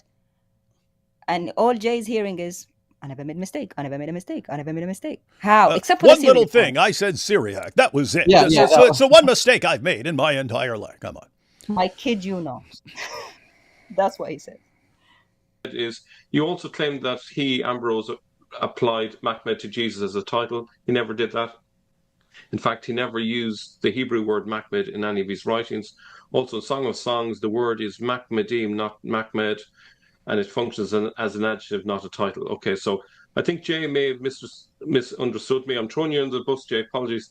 In my slide, my wording is that the word was associated. Why are you throwing him under the bus? He didn't make it. The only thing I got wrong was he said Syriac. The church falls. Yeah, I thought Mel didn't say it. I thought Mel didn't say it. Even Mel is recognizing that it was wrong. But watch this little back and forth they have here. This is very interesting. All right. Said that you might have picked it up wrong. Was that right? I'll have to go back and see exactly what I did say. So it's not a name. It's not a name, folk. It's a title. But I did say that they would have used the word Mahmud or Mahmudim for Jesus. Yeah, we've no evidence. We have no evidence that was used. Maybe they did. You just admit that there's no evidence that was used. Yeah. That's kind of the point. That's kind of the point. Everyone was using this. The church fathers were all over the place using this. The Christians were using this for centuries, and that's why it was so common. Okay, can you give one reference? No. And then what did Mel just say? Well, yeah, there's no reference to Christians actually using this without. Then what's your argument, dude? That's what I've been trying to say to Jay's followers. Look, they agree. There's no evidence. Yeah, they conceded. These guys who are attacking us very viciously, if they would just hear this, they come on, guys. They conceded. There's no argument. But Jay actually comes back. Watch what he says here. All right. Don't have, but that was never. That was never the point. The idea was it was associated through the language that they were using. Let me back up real quickly. They do use it for the bridegroom. And who is the bridegroom? It would be Christ, yeah. Bingo. So why is it you're saying that they didn't use it for Jesus? Yeah. They didn't use Mahmud. If you're saying they did, which is what you said, then give us one example of this. It's a simple. It reminds me like when I was debating Kenny Bomer, and I gave 24 sources for Aisha being 9, and he's saying, oh, but there are all these other sources that say she was much older, and I go, give me one. Oh, but there's so many. Okay, give me one. Oh, but it's all over the place. Give me one. And then I was just I was looking at the audience going, guys, is it too much? If he's saying there are all these sorts, is it too much to say, just give me one? Just give me one, period? And he couldn't. Just one. Anyway. Well, I think I think they're saying that they didn't they use the exact Hebrew word. They're using the Latin translation or the Greek translation. But I think that's a bit pedantic, to be honest. What? It's the same concept. It's a bit pedantic to ask for Oh. one example of what our entire argument is based on. The entire argument was based on Christians using Mahmud for Jesus. This is where Muhammad actually comes from. The entire argument was making this connection. Oh, it's Jesus, and they use Mahmud as a title, and then this spreads around, and it's so common, and then it eventually gets applied to someone else because, they think, oh, Mahmud must be a person, we'll call him Muhammad, something along those lines. Okay, if there's no reference to anyone ever using this as a title, there's nothing there. And so we're pointing out there's nothing in your argument. Oh, well, it's a bit pedantic to think that we actually need what our entire argument is based upon. Mel? Well, you know that don't walk up to me and try to talk to me, Mel, because it's not going to go well. This is bad. Yeah, What do you say, Mary? But Mel and Jay have called themselves historians. They have called themselves historians of the origins of Islam, and these are not their peers. But this is too pedantic to ask for actual evidence of what they're arguing. Can you imagine that? I just come out, I completely make something up, and then I spread it around. And then everyone's thinking, oh, you got this awesome thing. And then someone comes along and says, actually, you just completely made that up. There's no reference to that ever. Well, everyone's being pedantic now. They're pointing out that what my entire case was based upon, there's not a shred of evidence for it, and I just made it up. What is this pedantic nonsense? Oh, man, strawman fallacies. This is bad, guys. If the church fathers use translations for Mahmud, where's your argument? Because your whole argument is that it's Mahmud. Yeah. So watch. They are going to get into the argument now, David and daughter of Christ. Watch this now. They are going to get into this argument. Watch the logic that they and David. He presents it as if A equals B, and then and then B equals C, then A equals C. I would love to hear your reaction to that. We'd love to hear your logical, philosophical, logical takedown of this. You're gonna have a blast. I would regard that as massive deception meant for stupid people. Well, Jay paints it as, I can't believe you have to do that. This feels like I'm a child. Everyone's going to understand that. That's what Jay says. Yeah. And it's sad that he had to bring it down to that level for us to believe him. That's what he said. The same words that's been referred to ultimately through the translation. Ambrose and Origen and Augustine and all these church fathers were referring to Song of Solomon 5:16. Were they not assuming, were they not therefore appropriating that, the altogether lovely one, the Mahmudim, as the bridegroom, who is Christ, who is Jesus? Yeah, that's all we're saying at this point. Yeah. It gets worse. Yeah. That's terrible. So anyway, I'm saying here, I agree with this correction with some provisos, however.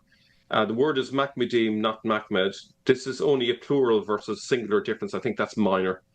I would not care about that. If you showed that Christians are walking around calling Jesus Mahmudim, I would say, okay, you have some evidence for your claim. It still wouldn't be sufficient to prove your point, but I wouldn't regard you as just completely making things up. If you showed that Christians were saying that, you guys can't show one Christian who was ever saying this. And you're saying, oh, but they're saying Song of Solomon in Latin and Greek is about Jesus. How is that getting you to them using Mahmud and this spreading around and then people thinking that this is referring to a different person named Muhammad? How? There's no connection. Your entire argument is based on that. And then when we say there's no connection, you don't have anything that is necessary for your argument. It's, oh, stop being pedantic. They would have had it in Greek and Latin. Unless it's Mahmud in Greek and Latin, it's irrelevant to your point. This is Dawa level in the sense that only stupid people are going to fall for this. I don't mean if you're hearing this now and you're falling for this, you're stupid and gullible, and your loyalty is just to a person, not to reality or the truth. I'm not talking about, you could be in the audience here, and you could be in the audience at Calvary Chapel and be completely intelligent and accept this stuff. Once this is pointed out to you and you still take this seriously, you're I don't even know how to talk to you. Nonetheless applied to Christ by the church fathers, as it will show. The argument that they must use the original word to make an association is simply false, and we never apply that standard elsewhere when it comes to the Bible. The meaning was associated. Hebrew, Aramaic, or Arabic speakers would use Mahmud in that. Mel, every single thing you say lowers my estimation of you. And I told you, I'm not joking. When I said earlier, I would trust Muhammad Hijab saying something before you. Every single thing you say it gets worse. I've not seen anything that even like gives me a hint that you like are not a compulsive liar at this point. And you're the one feeding Jay his arguments in that place. Well, I would actually correct that. Maybe Arabic speakers, maybe as in the sense of borrowing a Hebrew word there. What does Mahmud mean in Arabic? And again, notice that the claim isn't that Mahmudim is a title, but that became associated with the Messiah. So I think that's hopefully clarified things and corrected any misunderstandings there. The point, really, the argument. Logically, if A is B and B is C, then A is C. I think most people probably have heard this syllogism before. So A, Mahmudim, means B, altogether desirable. The Vulgate Jerome has it. Et totus desirabilis in English, and he's altogether desirable. That's how Jerome translates it. Now look at B. Altogether desirable refers to C, Christ. So here's the quote. What else is meant by altogether desirable than that Christ in his entirety, his words, his deeds, his mysteries, is the delight of the soul that loves him, Oregon. Okay, and there's the reference. Okay, so you see so far, I've established here A means B, B refers to C, so therefore, I think it's logical. You think wrong, sport. We were watching your face as this it's was like torture for David. Yeah. Hey, Mel, go into any philosophy department on the planet and run that argument. They are going to conclude exactly what I've been concluding about. Well, they might think that you're just irretrievably stupid. But if they break it down to you and you still keep arguing that, they're going to say no one should ever trust this guy, because this doesn't look like you're too dumb for logic. This looks like, hey, this will be enough to deceive dumb people. That's what it looks like at this point. Now, so that's David, PhD in philosophy's analysis. Watch what Jay says. According to Oregon, A, Mohammedim, refers to C, Christ. I don't see how we can get away from that. Even if he doesn't use the word Mahmudim, he is using the translation. Jay, what do you think? I think like I'm a graduate school student right now. The fact that you have to explain it this simply so that everybody gets it. This is the dumbest argument I've ever seen in my entire life. I'm trying to think of a Dawa guy who's offered a stupider argument than this. Their arguments for Muhammad in the Bible are 1,000 times better than this. The dumbest ones. That's how bad this is, Mel. And if Jay thinks this is a slam dunk argument, I can't believe you have to break it down so simply for people. Okay, so altogether desirable is Christ. Okay, so when it says in Lamentations that the desirable things have been taken out from Jerusalem, when it was raided by the Babylonians, they was talking about Christ being taken away into exile, right? Is that because A is always C, right? That's what he's saying. A is always C. So anything desirable in this world is now the Christ. So in 1 John, the Septuagint equivalent, the Greek word that's used in the Septuagint for Song of Solomon 5:16, that same Greek word is also used in 1 John, where it says the lusts of the world, the desires of the world. Wow. So that means... is that, it means lust. So he's saying A is always going to equal C. So God forbid he makes that kind of association. The lusts of this world, the desires of this world. But he said it was just a description and an adjective. I was getting hopeful, and now he's saying it's always Christ. Is there a cure for this? Is there a solution for this delusion? Yeah. Everyone beware of this guy. And if Jay does not dissociate with him and completely change his ways, I'm done with all these guys. I was. You guys, you heard earlier in the live stream, I was like, hey, hope the best, want to see Jay go out on top and stuff like this. I'm completely losing hope if he thinks this is powerful. Thaddeus is about to come on about the specific citation even is even worse than you think. So. Oh no, he's gonna get to that. Yeah, he's gonna get to that. Don't worry. So don't worry. Thaddeus can clarify that, but we have that in this, that he admits that he uses ChatGPT for his quotations, and he admits that he had to look up 3 times after Thaddeus pointed it out, and he admitted, that was the one mistake that Mel admitted to. So the one mistake that Jay admitted to was the one about Latin, when he meant Latin when he said Syriac. The one mistake Mel admits to is that the ChatGPT hallucinations.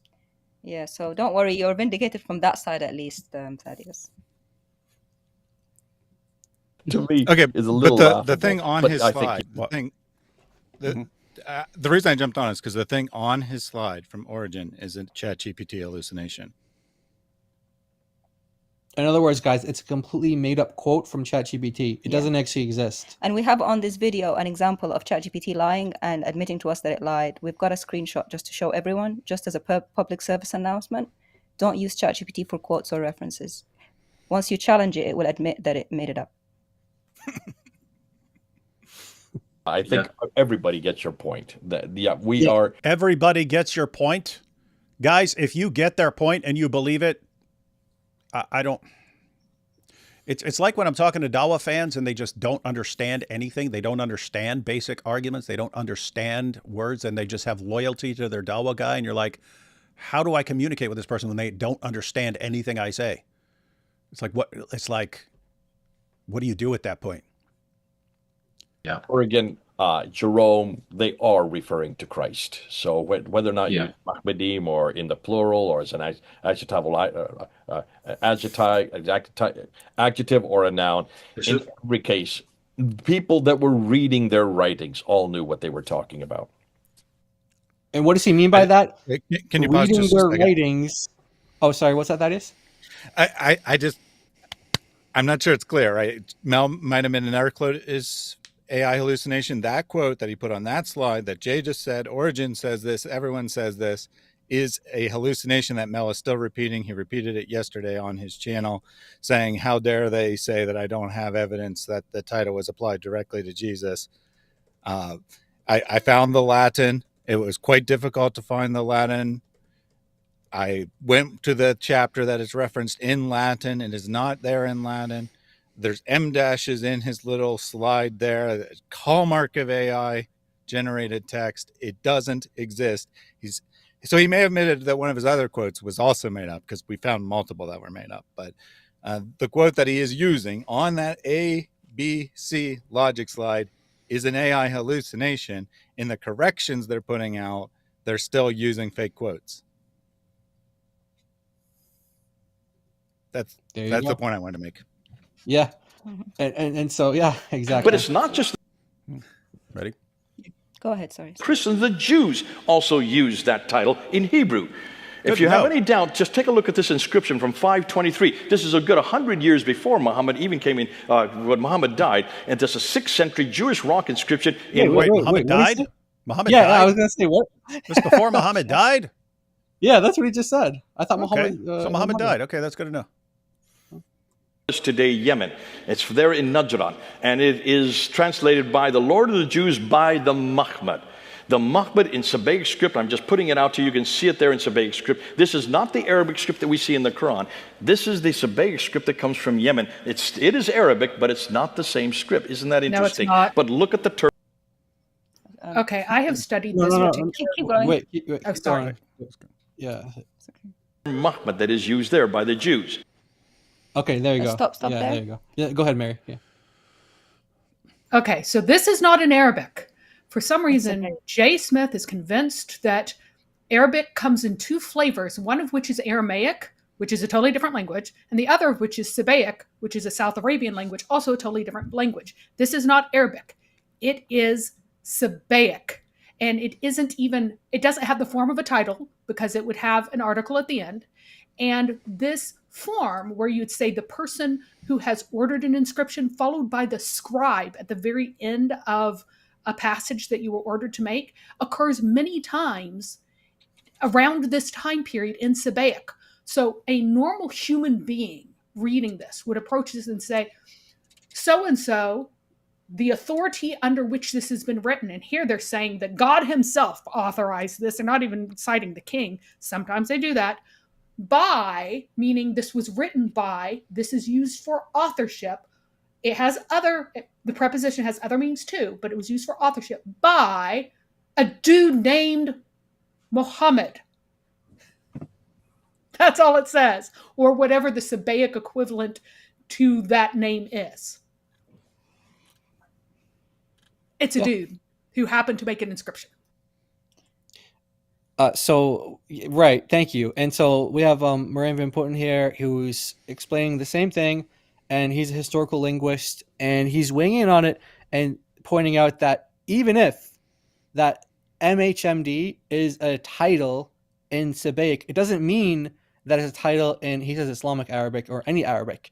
And then he's saying that the vocalization is also guesswork too, because there's no vowels written in there. So when he keeps saying Mahmud, we don't know how it was pronounced. I mean, you can theorize about it, but we don't know how it was pronounced. So is there another tweet? Then there's another tweet from another linguist. We put a couple of linguists there who hopefully are at the level that is required to say that that inscription isn't what is being claimed. And also, he said in Hebrew. But this is Sabaic, not Hebrew. And it's not Arabic either. Yeah, it's not exactly. And you can't just jump from one language to another like, you're in a playground. It doesn't work like that. One word here equals another word there. That's not how languages work. But in any case, it's not Arabic, and it's a different language. Yeah, not Hebrew, which would he claim? It's like Jews were using this in Hebrew. And then use a Sabaic source. It doesn't make sense. Which is debatable what is even being said. But yeah, let's go into the next one.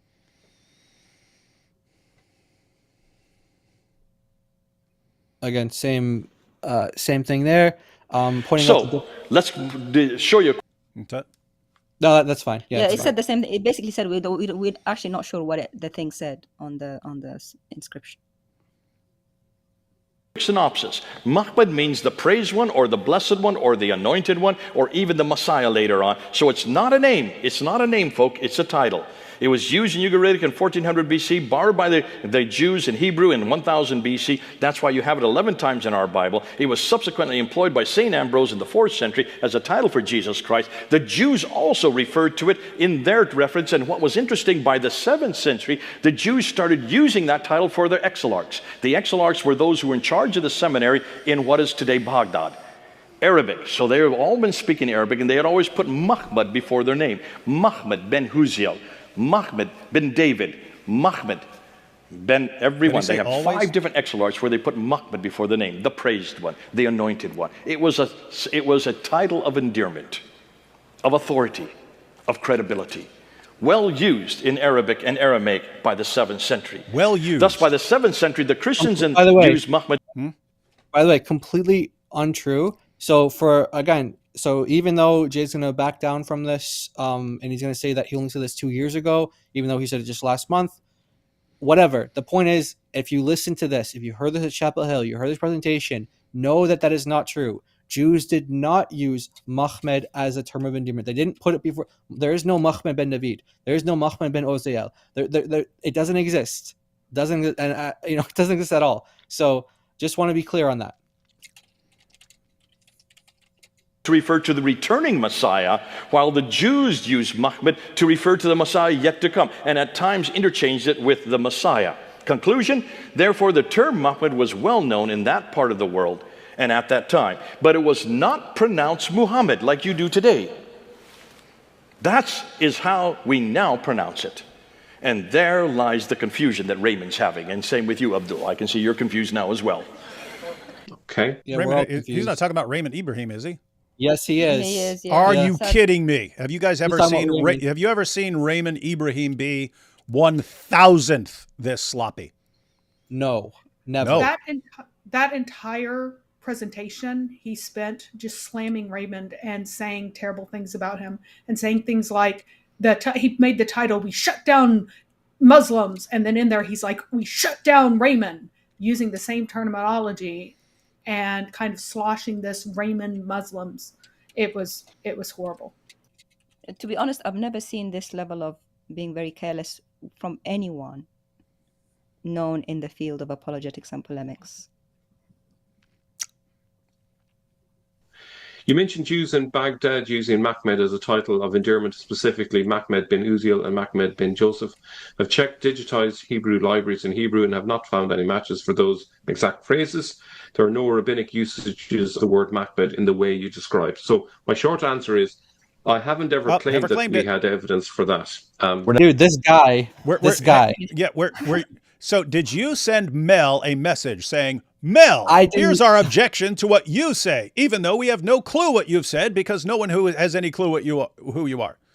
No, I sent it to Jay. Jay Smith, and then Jay Smith sent it to Mel. Per his request to Jay. That's why I sent it to. And it was about Jay, not Mel. This dude has problems, man. So when I say you mentioned, who am I talking to? Jay Jay. That's what I'm talking. That's why I sent quotation marks there in the blue. Pulling back on that, I think what they're referring to, and this is something that I have said in the past, you have said in the past, about a year to 2 years ago, we did say, and I remember even we did a video together where we thought that there were 5 exilarchs who had Mahmud before their name, and that these all 5 were in the 7th century. And we now no longer are saying that because that was something that we had assumed back then. But then now that we've looked at the sources more carefully, we're now pulling back on that. The reference to Mahmud ben Husiel or Nehemiah ben Husiel or Mahmud ben David, we don't see any sources for that. We don't see any reference for that. We're now pulling back. Wait. Just to be clear, is he saying, oh, yeah, that's something we used years ago when he just used it last month? Yes. Again, this is Andrew Tate, right? When he was on with like Candace Owens and stuff, and she's like, okay, so you're saying this and you're saying that. He goes, oh yeah, that was over 10 years ago. I was done with all webcam stuff over 10 years ago. And people are showing video. Here's you during COVID saying this stuff. Here's you during COVID talking about all this webcam stuff, and the girls who were working for you during webcam. That's like this. It's like, okay, we know you were doing this more recently and you're saying it was always long ago and therefore don't hold it against me. And Jay, right here, oh, they're talking about this, but yeah, we gave up on that years ago. Meanwhile, he said it, he told this last month. It's in his video from last month. If he gave up on it years ago or any time, where is the clarification video for the sake of integrity and for letting the people know, his audience and the Christian audience who trust him? It doesn't exist. And so it didn't until we brought it to his attention and, put it in these points.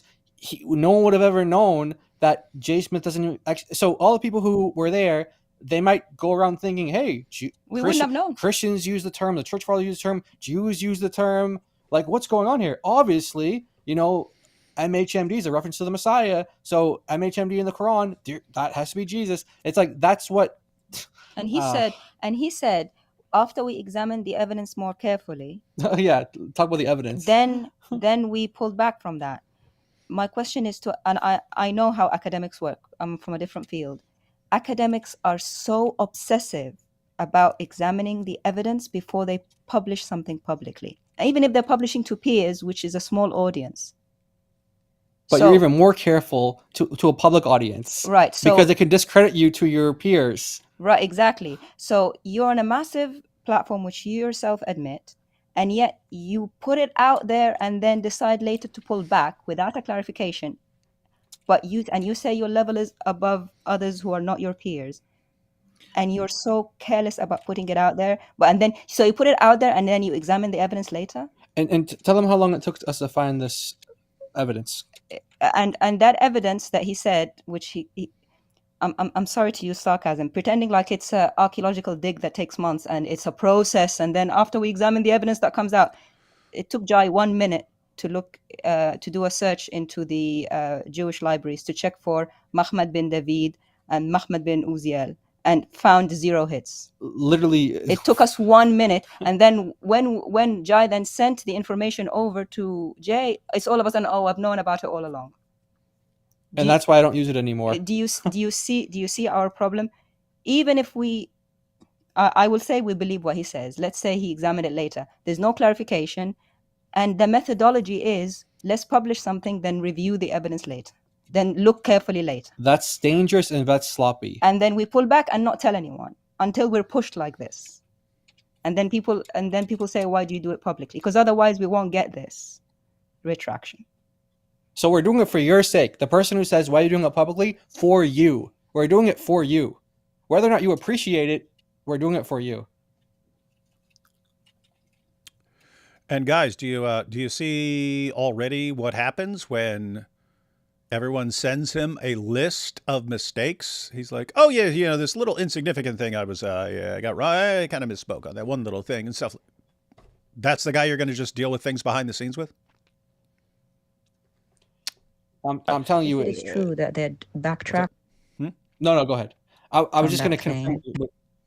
Sorry, I keep doing that. I keep stopping and then sorry about that. Yeah, so I just want to confirm that it's like a roller coaster, even communicating behind the scenes. One thing one day, then one thing another day, then one thing 10 minutes later. It's like I don't know what I'm gonna get. It's basically so I have to bring things public, because if he wants to do any public clarifications, I want to direct people to his public clarifications when he does them.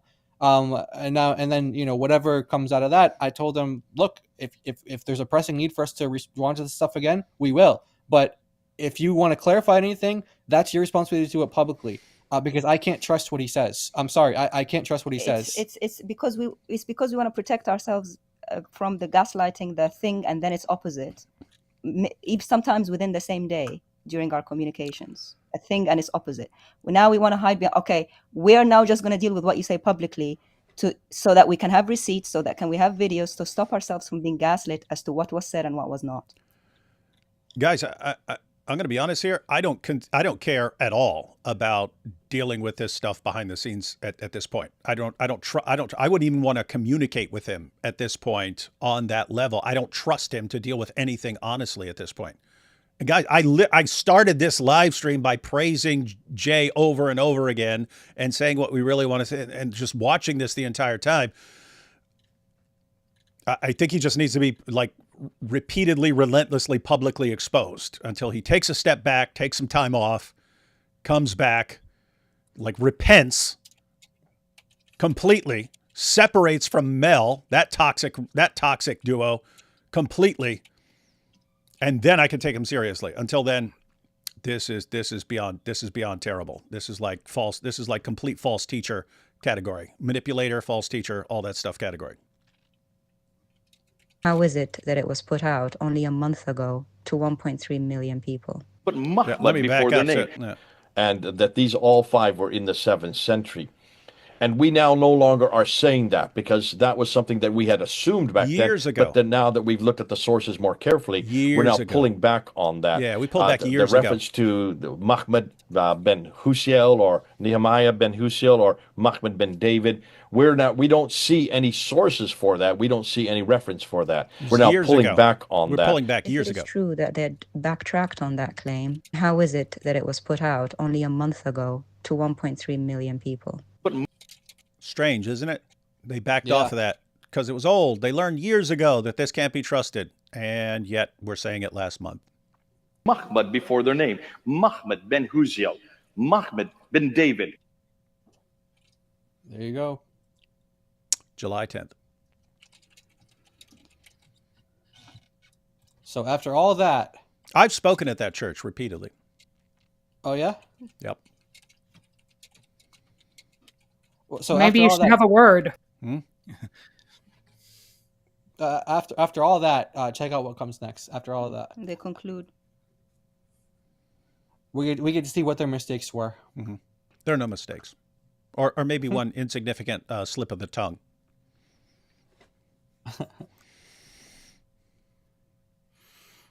I am playing this. How long do we need a pause for? Oh, what? Oh, you can skip it. No, I want to see how long this pause is. Oh. I'm legitimately interested in how long you're going to keep this random pause here.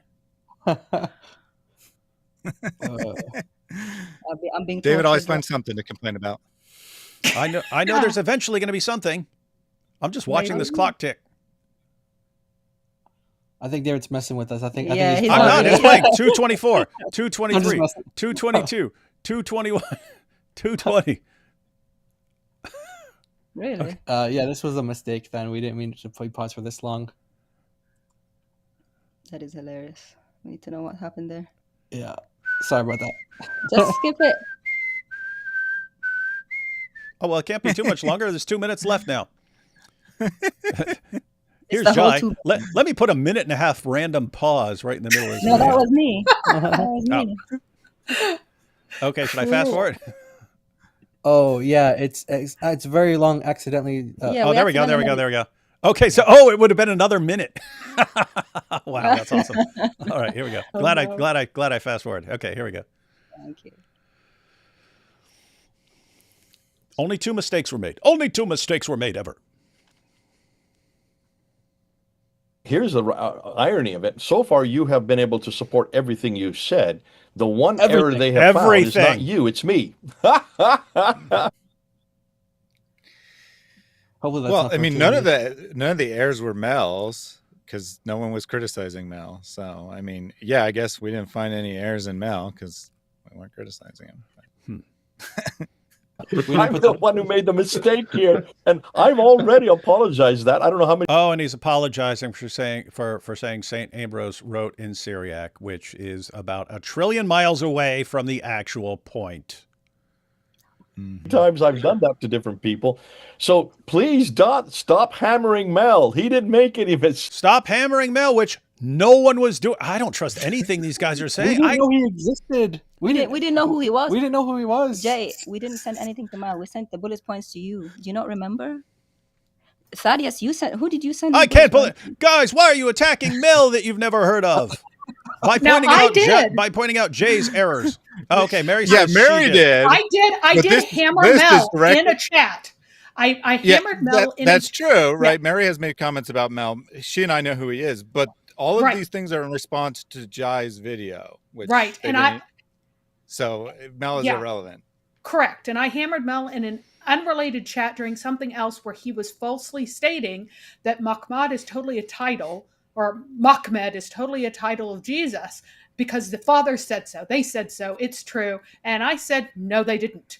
And then I just started flat out whenever he had put in those things and say that that's saying it, I'd say that's a lie. You're lying now. You're lying now. You're lying now. And during that chat, he backed it up and said, okay, fine. It's not a title. It's a term. I'm like, you can't have a term. It has to be a title, dude. You have to have the word and recognize that it's talking about Jesus. And it isn't a term that was used. But anyway, that's Yeah, why ju- Mel's so just- upset. Just to be clear, right? Because so Mel is saying he never said that we're strawmanning him. We were never attacking Mel to begin with, but I just want to make it clear that he did in fact say it was a title. There's a community post on his channel from 4 days ago saying that he apologizes for using the term title. He blames it on someone else. He says he inherited it, but either way, he admits that he was using the term title all this time, and he backed away from it 4 days ago.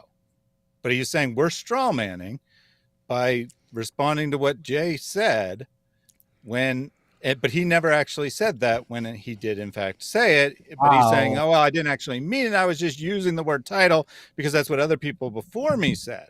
I didn't actually care. I didn't actually think what the implication of saying the word title would mean.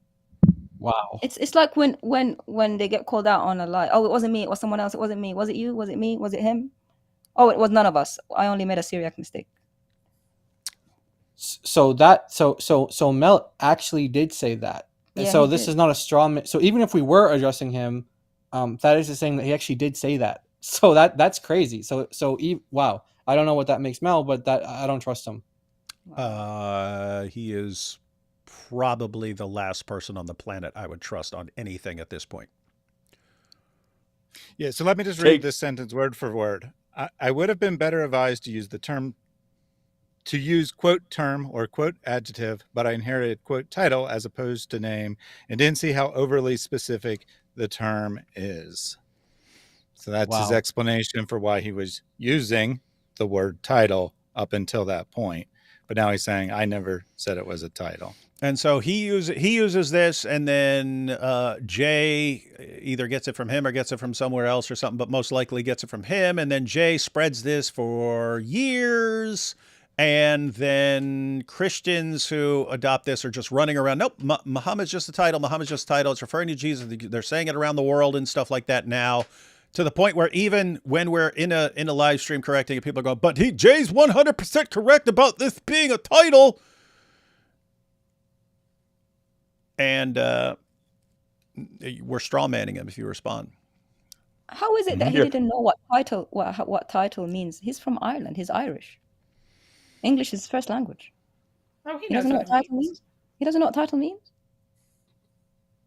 Weird.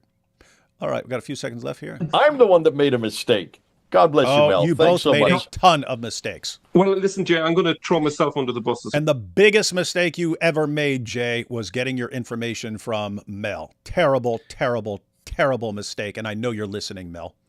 Oh, okay. So I did make some mistakes. I'm going to have to admit some mistakes. So Shocker. I have used ChatGPT to find some sources. So stop here. We've showed an error by ChatGPT that it made up a quote. Jai did an experiment. So I did an experiment, and so I asked for a quote, and it says, "You're absolutely right." I told him, "You just made up a quote. You're absolutely right. Thank you for catching that." So it literally, in Arabic here, it literally made up a quote, and it gave the references as two of the most authoritative dictionaries in Arabic, completely made up quote. So I just want to show an example how ChatGPT will hallucinate a quote, make up a reference, even give like diacritical marks, everything. It looks like legitimate, and then you call it out, and it says, "Oh, you're right. Actually, that's actually yeah, not a look quote." at what you said. You just made up that quote. You're absolutely correct. I did make that up. Yeah. Sorry, I've been programmed by Mel. So this is where Mel's getting his quotes from, by and large from, and unfortunately, that's going over to Jay, and he's getting information from this guy. So And Jay's going to 1 million people saying that stuff. So guys, we need to correct this stuff. And then he calls that academia. But by the way, I mean, this is like big, because I mean, you know, this isn't just a situation with like Jay and Mel. These are the guys like running the big polemics conference and stuff like that, and putting everything together and trying to get everyone together in polemics and stuff. And it's like, I mean, I already wasn't allowed in the UK, but even if I were, I would want nothing to do with you guys and anything you're associated with. This is wild. And Thaddeus, I think in his email to you, mentions, it's hallucinated one of the quotes. And I did look it up to check, and I've triple checked, and he's right. It's not completely wrong, but it's not a direct quote. You know, so I'll admit my mistake on that one. Little mistake, Okay. Thaddeus. Little mistake. But notice, right? He checked and triple checked or whatever after he published it in public, after he taught it to Jay, after Jay repeated it. Now, granted, Jay didn't quite use the exact quote, but he put the author on his list of authors who had made this claim. Then I sent a message to Jay with point by point each of the church fathers that he claimed used Mahmud as a title for Jesus.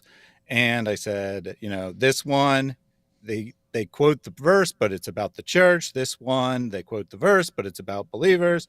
This one, there's no extant commentary on verse 516. This one, Mel has a quote, but it's an AI hallucination. This is okay. This is what they go and present to churches. Yeah. Well, Mel basically feeding stuff to Jay, and then Jay going around and using it. And this is how they put their arguments together. And this is how they respond when everything like comes crashing down and it's all completely bogus. Bad. It's bad. really I mean, bad. and guess what? I mean, here's what's crazy. You don't need to do any of this. We have awesome evidence in favor of Christianity. We have awesome evidence in favor of Islam. If going down the Muhammad never existed path leads to this, congratulations. You just gave us another reason not to take your entire position seriously. And I'm someone that you could convince me if you offered a plausible explanation that accounts for the evidence we have. I'd be open to it. I'd be open to it because the Muslim sources are extremely problematic and they are a bunch of garbage and there are all kinds of problems. So if you actually presented a plausible scenario, I would take that seriously. You guys tried to present a plausible scenario and every step of the way it's complete deception. And that's bad. That's bad stuff. What bothers me the most, David, Thaddeus, and Mary, is that it's not just that they've made mistakes. It's that they're so cavalier about making mistakes. Oh, I made a mistake. Ha ha ha. Like I misled over 1 million people with this, and it was all based on nothing. And I'll pretend I'll apologize for something else that's minor by comparison. Like I would be mortified if I made that big a blunder. Of those, so many that people are sending me bullet points about it. But to come out at the end with the conclusion that it's not a big deal, when others are saying it's a big deal, when everyone is around you saying this is a big deal, this is terrible, and you minimize it, that's wrong. It should be that your mistakes should be big to you and small to other people, if that makes sense. It's just this, who cares if I made a mistake? I pulled back from that with no clarification given until I was pushed. It just seems like a wrong attitude. And then to say that the people who brought the mistakes to me to make me better are not my peers, not taking anything from them anyway, and coming out thinking I'm vindicated with just one small mistake, it's just disturbing to me. This whole thing, it's extremely disturbing. It's extremely disturbing. So if you just go back a little bit, I was like, okay, Jay sees things differently from me. We can look at the same evidence and come to different conclusions. Why? Because a lot of like, do you trust this principle or that principle more? A lot of that's kind of subjective. Like how much confidence I have in the principle of embarrassment. You could have a ton of confidence in it, or you could have no confidence. That's kind of subjective. It's kind of up to you. But that affects how you're going to evaluate evidence, and so it affects the conclusions you're going to draw. So I'm completely comfortable with. I'm good friends with Robert. I'm good friends with Robert Spencer. Robert believes Muhammad never existed, or if he did, it's just like completely unrecognizable. I'm totally fine with that. And it's fun. We can have debates. We don't dislike each other over anything. So I'm completely comfortable with Jay coming to different conclusions and arguing his case and so on. He should. But when I look, I'm not completely comfortable with just using massive amounts of deception and making things up left and right and being extremely sloppy and misleading tons and tons of Christians into using terrible arguments that are going to blow up in their faces the moment anyone examines these arguments. That's bad. I mean, just imagine a Christian running out to his Muslim friend. Hey, did you know where Muhammad actually came from? It was based on Mahmud, and this was a title for Jesus, and this is what it's going around. And imagine a Muslim's like, wow, I didn't know any of this. Let me see the lecture you're talking to. This Jay Smith seems really, really reliable. Wow, this is amazing information. Why did I never hear any of this from my imam and so on? You're right. I have to reject Islam. I'm going to become a Christian.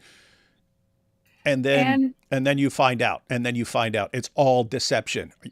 Guys, why do we have so many people leaving Islam? They keep catching guys in lies that we expose, and they keep catching them, and they eventually get to the point, I'm not trusting any of these guys. These guys are liars. Why do you want Christianity to become that when there's absolutely no reason to? We don't need to rely on terrible arguments and made up things. We don't have to at all. Why would you want to go that direction? You guys have just completely wrecked any bit of respect I've had for this Muhammad mythicist position. Keep in mind, I understand it's possible. It's possible I'm wrong. It's possible I'm wrong, and so on. That's been my position. You could eventually give me enough evidence to even sway me, or even if I never am persuaded by the position, I can at least acknowledge it as as a plausible possibility. You could give me enough evidence to think of it as a serious alternative and so on. Looking at you guys trying to formulate a case for it, this is what you guys do. This is what you end up with. And you guys are like the leaders of this position, and you have to make stuff up every step of the way. Pretty terrible. And someone reminded me of something. I didn't even remember it because it was so silly, but Jay Smith, to debunk me and claim that I've changed my views, pulled up an old article from my website where I explained that contrary to what many people think, early Islamic sources do not say that Mecca was on the spice route. And he said, "Ha! She agreed with us! Why did she change her mind?" Does it sound like I am agreeing with their position if I say I have examined and searched for all of these spice terms and these spice things and all of these sources, and I can't find any indication that Muslims portrayed their origin place as important to spice trade? Does that sound like I'm agreeing with Jay Smith, who says that it has to be in Damascus because that was the center of the spice trade? Yeah, it sounds like you're saying Muhammad never existed, and they're right about everything. And mean- and Mahmud was a title for Jesus, and that's where Muhammad came from. Sounds exactly like that's what you're saying. So, And Mary, yeah. that's actually not the right way to respond to it. So, Thaddeus, you need to respond and say, "I never said that." That's the proper way to handle these things. Yeah, you're right. I should have said I never wrote that article. You've never said it, since you've never said it, Thaddeus, it takes all It's the a straw man burden and- away from Mary. Mary doesn't exist now in this conversation, and it's then- all your fault. And then Mary can say, "Well, what I can agree to is gonna typo once in kindergarten I got 2 + 3 wrong, and so I'll just acknowledge that mistake and we'll all move on." Right. And that's the thing. Like, you have that in front of you. You know that your theory is that Mecca has to be somewhere where there's lots of spice trade. And I'm saying that in the Islamic sources, Mecca is not described as being a center of spice trade. And from that, you get, she used to agree with me. How can I trust your analysis of anything? This is like 1 + 1 = 65. Ha ha, we're right. I'm like, I can't you talk can't- to people like that. But you can backtrack from that because he just backtracked from something 5 months ago. Yeah. So why can't you backtrack from something 5 years ago? I mean, I could backtrack, but the thing is, Yeah, he was actually the reason I had to waste all my time doing all that searching, by the way, back then. I'm just joking, by the way. Yeah, I of know, course. I know. But I know. I think that Mary's not wrong, that Jay actually just misunderstands what her article means, right? What she's saying is that the claim that because Mecca wasn't a spice trade, the Islamic sources is wrong, is not a valid claim to make, because at least the early Islamic sources never make that claim about Mecca. So if they're not claiming it about themselves, then Jay insisting why isn't it a place of spice trade, just because over time that idea got added, in Middle Ages or late Middle Ages or modern time, whenever it got added, just because it eventually got added doesn't mean that's what the original sources were claiming. And Mary's actual article is the original sources didn't claim that. But Jay's saying, well, it couldn't be there. At least at the time the article was written, he was saying Mecca existed, but it was really Petra or, some other place. I don't know the exact timing because he's changed his ideas about where Mecca was many times. But let's just say for arguments, he was saying it was Petra. He's saying, see, the fact that it's that their spice trade is more compatible with Petra than where we think Petra is. So Petra's the real Mecca. And Mary said, well, that's not a valid argument because the sources didn't actually claim, the contemporary sources, or at least the early sources, didn't claim that. So that's not evidence for it being some other city. Right. And so I'm actually arguing against them, and they can't understand this. And it was I use small words. This was not a difficult article. It didn't have a deep your small philosophical words argument. It was just like, hey, people are saying that wherever Islam arose, it had to be on the spice trade, whereas the actual Islamic sources say that don't have any indication of this thing that you are tying to the origins of Islam. They can't understand that. It's baffling. All right. I think it's getting late for Giant DOC. You guys can cut out anytime you want. I have another live stream with AP at 9, so I'm going to burn through all of these super chats before that. Giant DOC, you want to have any final thoughts, or you want to stay, or you want to cut out and go to sleep? Yeah, or what? yeah. We'll give some. I mean, I can stay, Yeah, but I'll stay. yeah, we'll stay. But yeah, go ahead. Yeah, go ahead. Burn through some. All right. If a Muslim says that Muhammad equals authority, couldn't they bite the bullet that Mujahid, Abbas, you mean Ibn Abbas, etc., were kafir?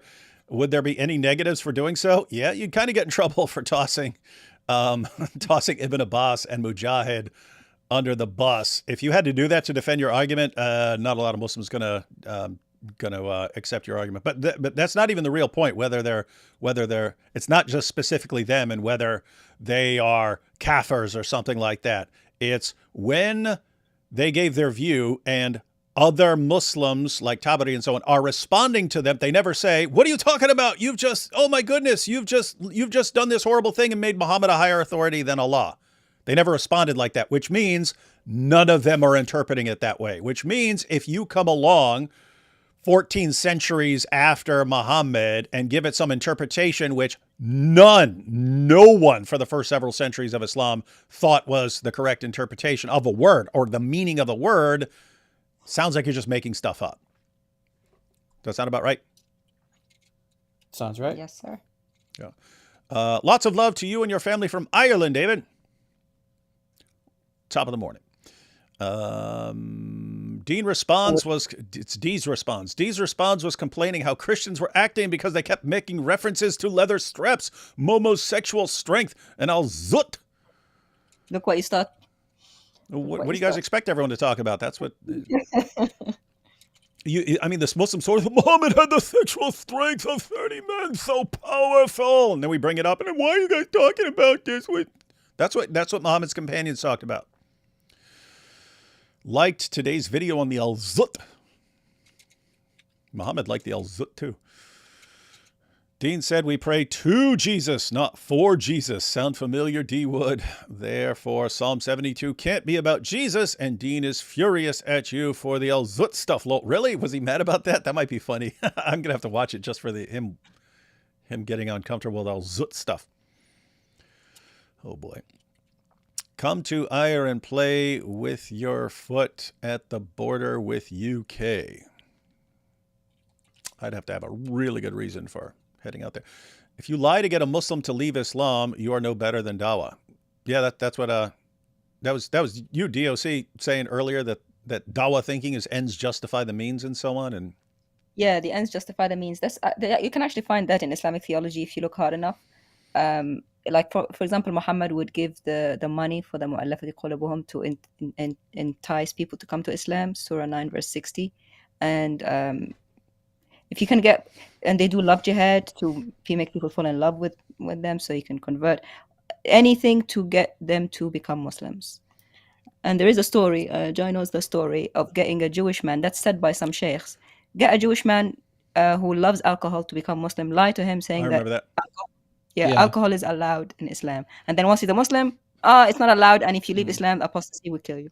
Yep. So, and how is that? I remember that video, and the whole audience thought that was awesome. It's like, yeah, I can't imagine being in a situation where I'm speaking in front of a church and like, here's how I lied to a guy and tricked him and deceived him into becoming a Christian. The whole crowd, yay, that's so awesome. It's awesome in Islam. Let's see. I'm sure non-Christians are doing that also here. I don't know what that's in reference to, because this is from a long time ago. Keep doing what you do, Giant DOC. We don't appeal to human authority. We appeal to Jesus Christ, who is the truth and the only authority to the truth. Yeah, I have no idea why Giant DOC are even like defending their right to respond, but we're allowed even though we're new and stuff like that. Anyone who listens to Giant DOC respects them. You have to. They're extremely careful. They're going into the sources. They're pulling up all the evidence for everything they say. It's like the credibility is built into their responses. They don't need to like, oh, here's why you should trust them based on their reputation and on their consistency and exposing stuff. Bad arguments create divisions. Use wisdom, folks. Yep. And we see the division right now. I feel like Jay's argument is surreptitiously a ploy to give credibility to what Muslims say true Christianity was, since the Christians he describes sound Muslim. Yeah. They do a bit. Where's Mary? I'm expecting her to chime in on that I'm one. not- here. Yeah, I don't think it's intentional. I don't think it's surreptitious. It's kind of accidental. Like, this is the result of sloppiness. People can use this against you. It's like watch. Now guys are going to start using. Oh, look, even Jay admits that Song of Solomon 5:6 is not about Solomon. It's about something else. So we'll present a better case that it's actually about Muhammad, because the word fits better with Mahmud. It sounds like Muhammad, and they're already admitting that it's not about Solomon. Watch. And yeah, it's happened before. It'll happen again. I really believe that Jay, over the past 5 years, has done more to embolden Muslims and give them talking points and attack points than he has to strengthen the body of Christ. There are a number of things that he said that people have come to us and go, Jay Smith says this. And I'm like, why are you saying this? Why? On IP stream the other day, Jay said Muslims fought the Battle of Yamaha, not Yamama. Apparently, motorcycles are much older than we thought. Yeah. Very powerful. D-Wood, Mike Winger posted thick burgers are better than smash burgers. Your thoughts? Well, we don't have any of that stuff. That's West Coast stuff for losers who are on the West Coast. But just because it's Mike Winger, I would assume the opposite is true, because that's what I always assume with Mike Winger. Coins, or it didn't happen. Oh yeah, that was one of the problems that we were running into when we were doing our stream, going into all the evidences and things. And we were like they came to a point where we're like how do we give evidence for something that's not exist. there? Yeah. So like we can't show you a dictionary that says it doesn't mean that. So it's like we just had to say, hey, give us the source for this. But then when we do, they say we're pedantic. Yeah, so it's like I can't win. So yeah, we need a coin saying it doesn't mean that, I guess. My favorite Christian apologists. Oh, hi, David. Hey, how's it going? Made Dean look up leather straps hadith with me. Classic. Oh boy, doesn't it seem like every Q&A from every debate now is going to have something about al-zut or leather straps?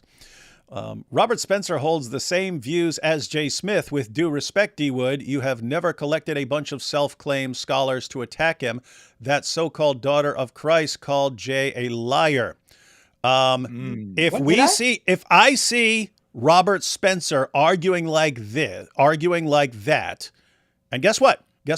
If Robert's wrong, Robert will acknowledge he's wrong. If you show him evidence that he's wrong about something, he will acknowledge that he's wrong.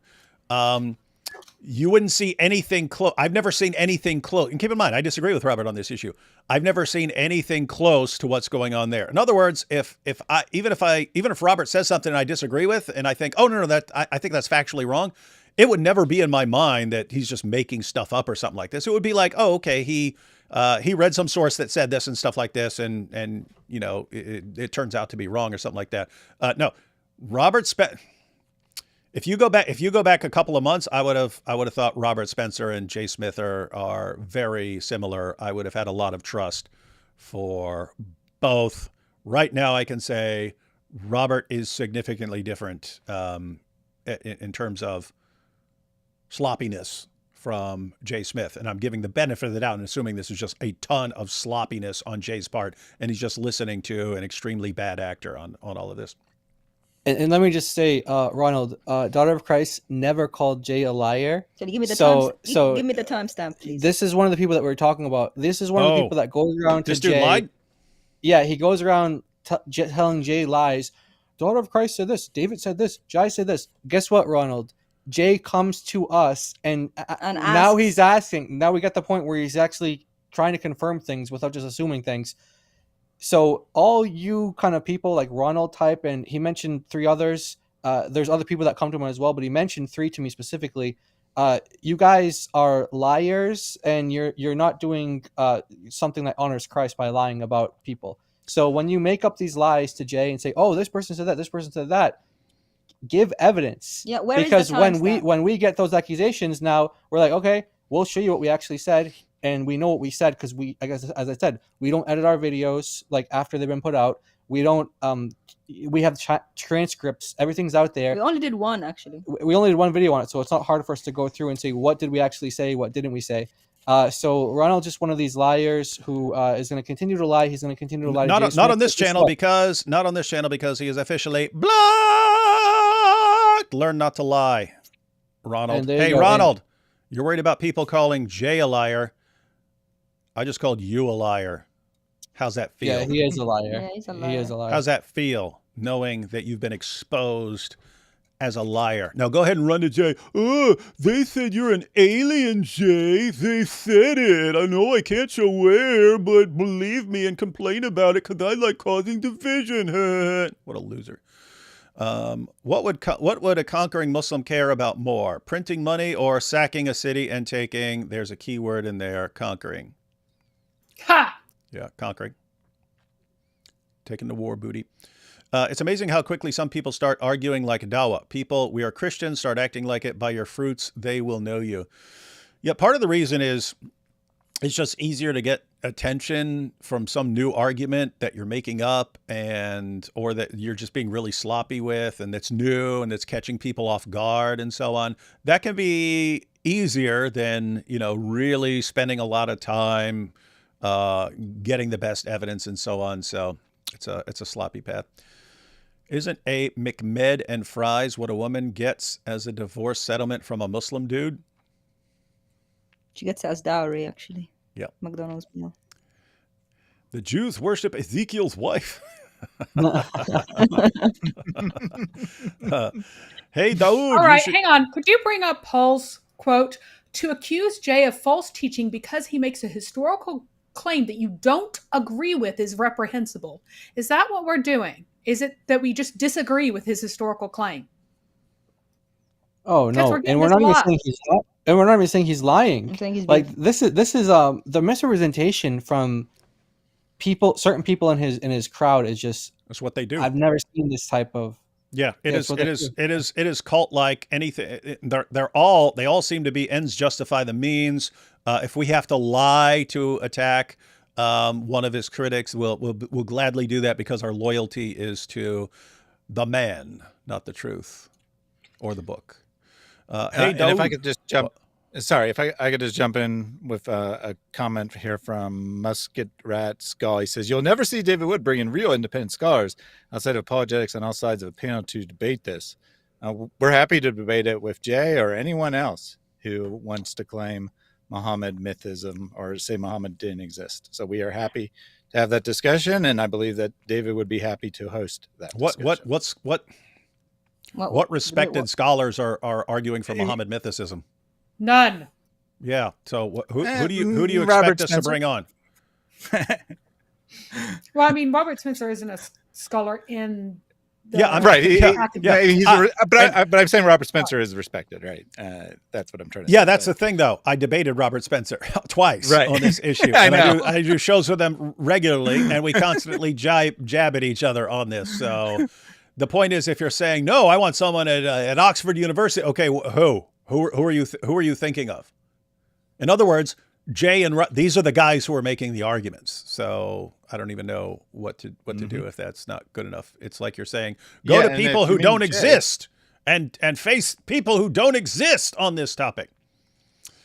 Hey, Daoud, you should check out Greg Locke on his Star of David Red Heifer video, calls out Candace and her anti-Semite goons. I'll check that out. I'm about to be live with AP, so you might want to bring it up there. We could actually check it out live. AP is trying to snipe your stream. He just released Zabiba. It's a banger. Listen to it at 1.25. Wait, he hadn't released Zabiba before? That's been the jam forever. That's got the most slamming chorus.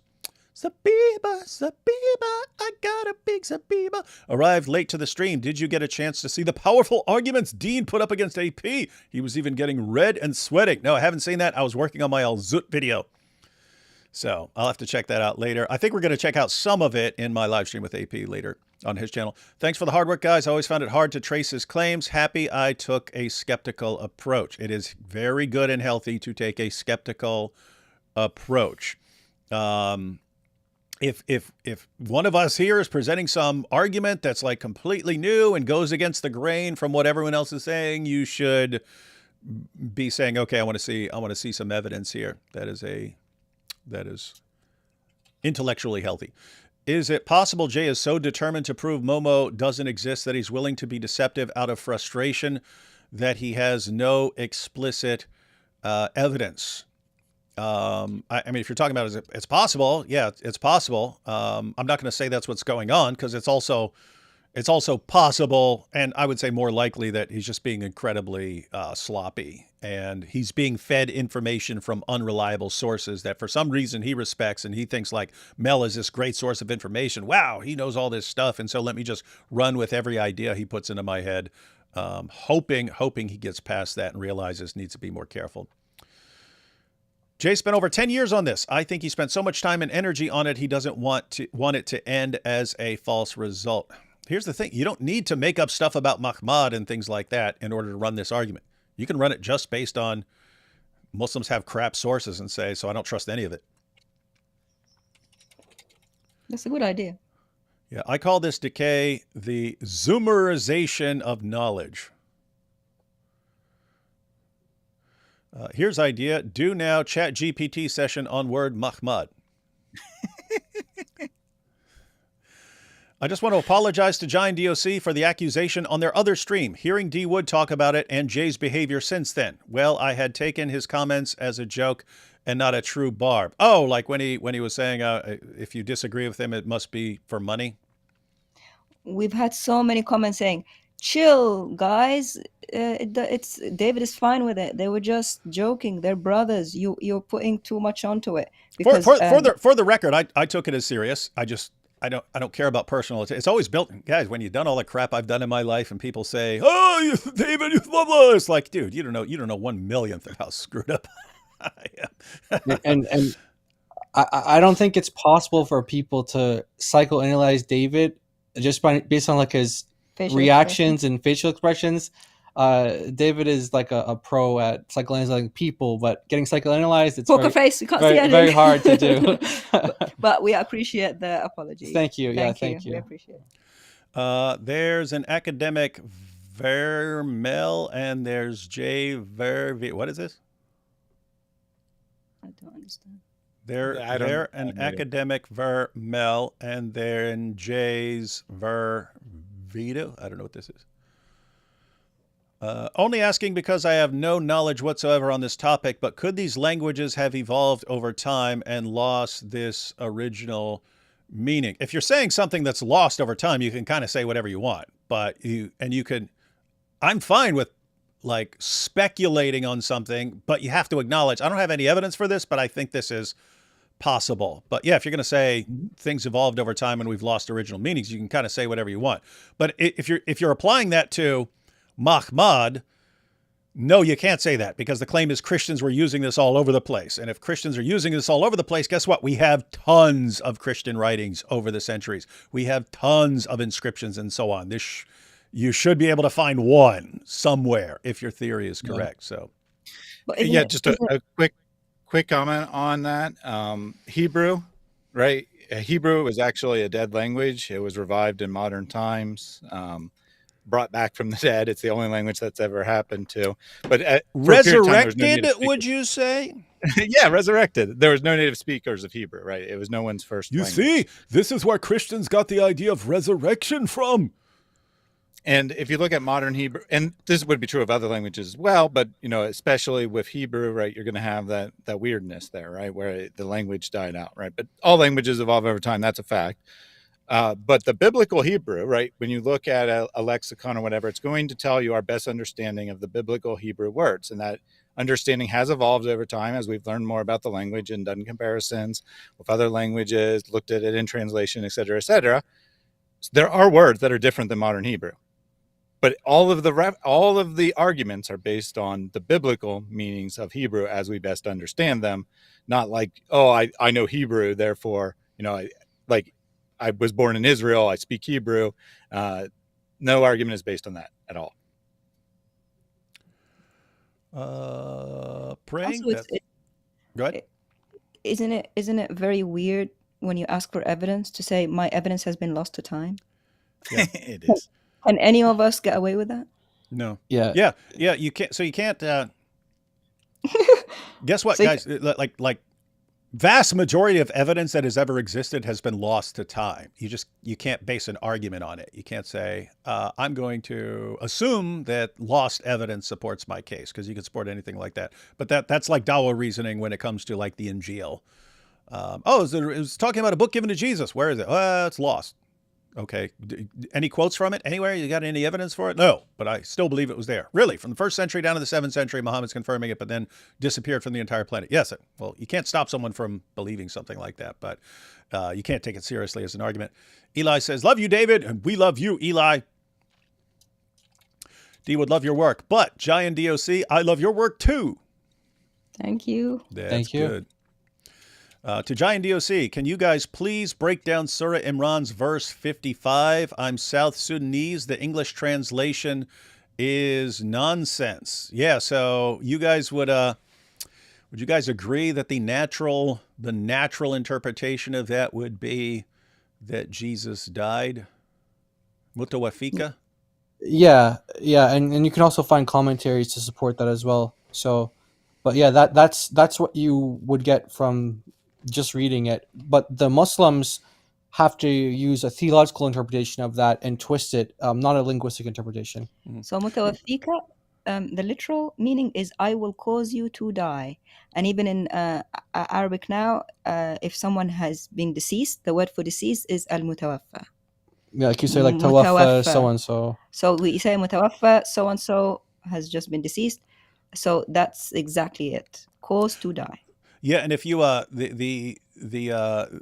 since Muslims believe that when you fall asleep, Allah takes your soul away from your body and then He puts it back into you so you can wake up, and that they believe you can use mutawafika there because Allah's taking your soul away and stuff. You even have in Ibn Kathir, when he's talking about 355, he says Allah must have put Jesus to sleep, taken his soul away and put him to sleep. Why? Because it says mutawafika, and the only other alternative would be he died, and Ibn Kathir doesn't want to grant that. So yes. So what? Yeah. Sorry, what you're mentioning is Surah 39, verse 42. No. What? Allah yatawaffa. Allah causes, does the tawaffa thing to the souls when they sleep, and حين موتها, when they die, and for those souls who have not died when they sleep. But it's very strange for Allah to tell Jesus, I will cause you to sleep.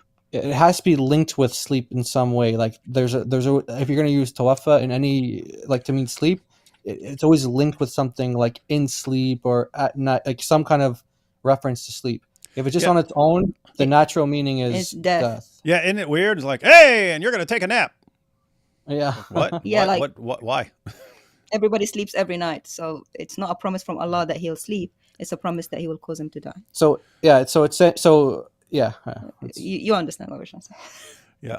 I like how David uses his Cenk impression voice to mock the people in the chat. Actually, that's just my like arrogant idiot voice, but it just happens to sound exactly like. So I was using that voice long before I ever heard of Chunk Yogurt, but he just happens to sound exactly like it. Thoughts? Yeah, I thought you were doing that too. I was like, oh, he's doing Chunk. Thoughts on the Islamic god Yaqub? I don't know if you're joking. Yaqub is the two-brain scientist of like I know it from 5%ers, but apparently it's a Nation of Islam thing as well. But yeah, 5%ers roll with that. Doesn't A equals B, C equals B, therefore C equals A fail because a cat is a mammal, a dog is a mammal, but a dog is not a cat? Yeah, if you put it like that, it would be a version of the fallacy of denying the antecedent. But yeah, like how he's using it, it's just insane. It's like if you could pick anything, so like take any character or something like that. Curious George, right? Curious George. If I want to say Curious George is based on Jesus, that would be like a weird claim, right? Curious George came from Jesus. And then imagine I start arguing. I go, well, in Greek, Jesus is called Lord and Lord is Kyrios. So Kyrios sounds like curious. And therefore and you say, what are you basing this on? It's like, well, Jesus is Lord. So, but in Greek, it's Kyrios. And I'm going to say that Kyrios was circulating as a title in America, or wherever Curious George came. I don't know, it was in the UK or whatever, but it was circulating in the English-speaking word as curious, and then got applied to that. And you say, what? Show us any evidence of any of that it was circulating as a word. And I go, well, look at it. Look at it. It's right here. Jesus is Lord, right? Jesus equals Lord. Lord is curious. Curious George. Well, I don't understand. How could this be any easier? But that would be insanely stupid. And that's their argument, which is wild. That attempt using the law of inference was insane. Yeah, I'm glad people saw it, but Jay thought it was a slam dunk. I can't believe you have to break it down so simply. It's like we're arguing with children. Isn't clocking to Jay that you're standing on business? Isn't clocking to Jay that you're standing on business? I don't know what that means. Anyone get that? Like, isn't it making sense to Jay that we're just, That we mean it. we say.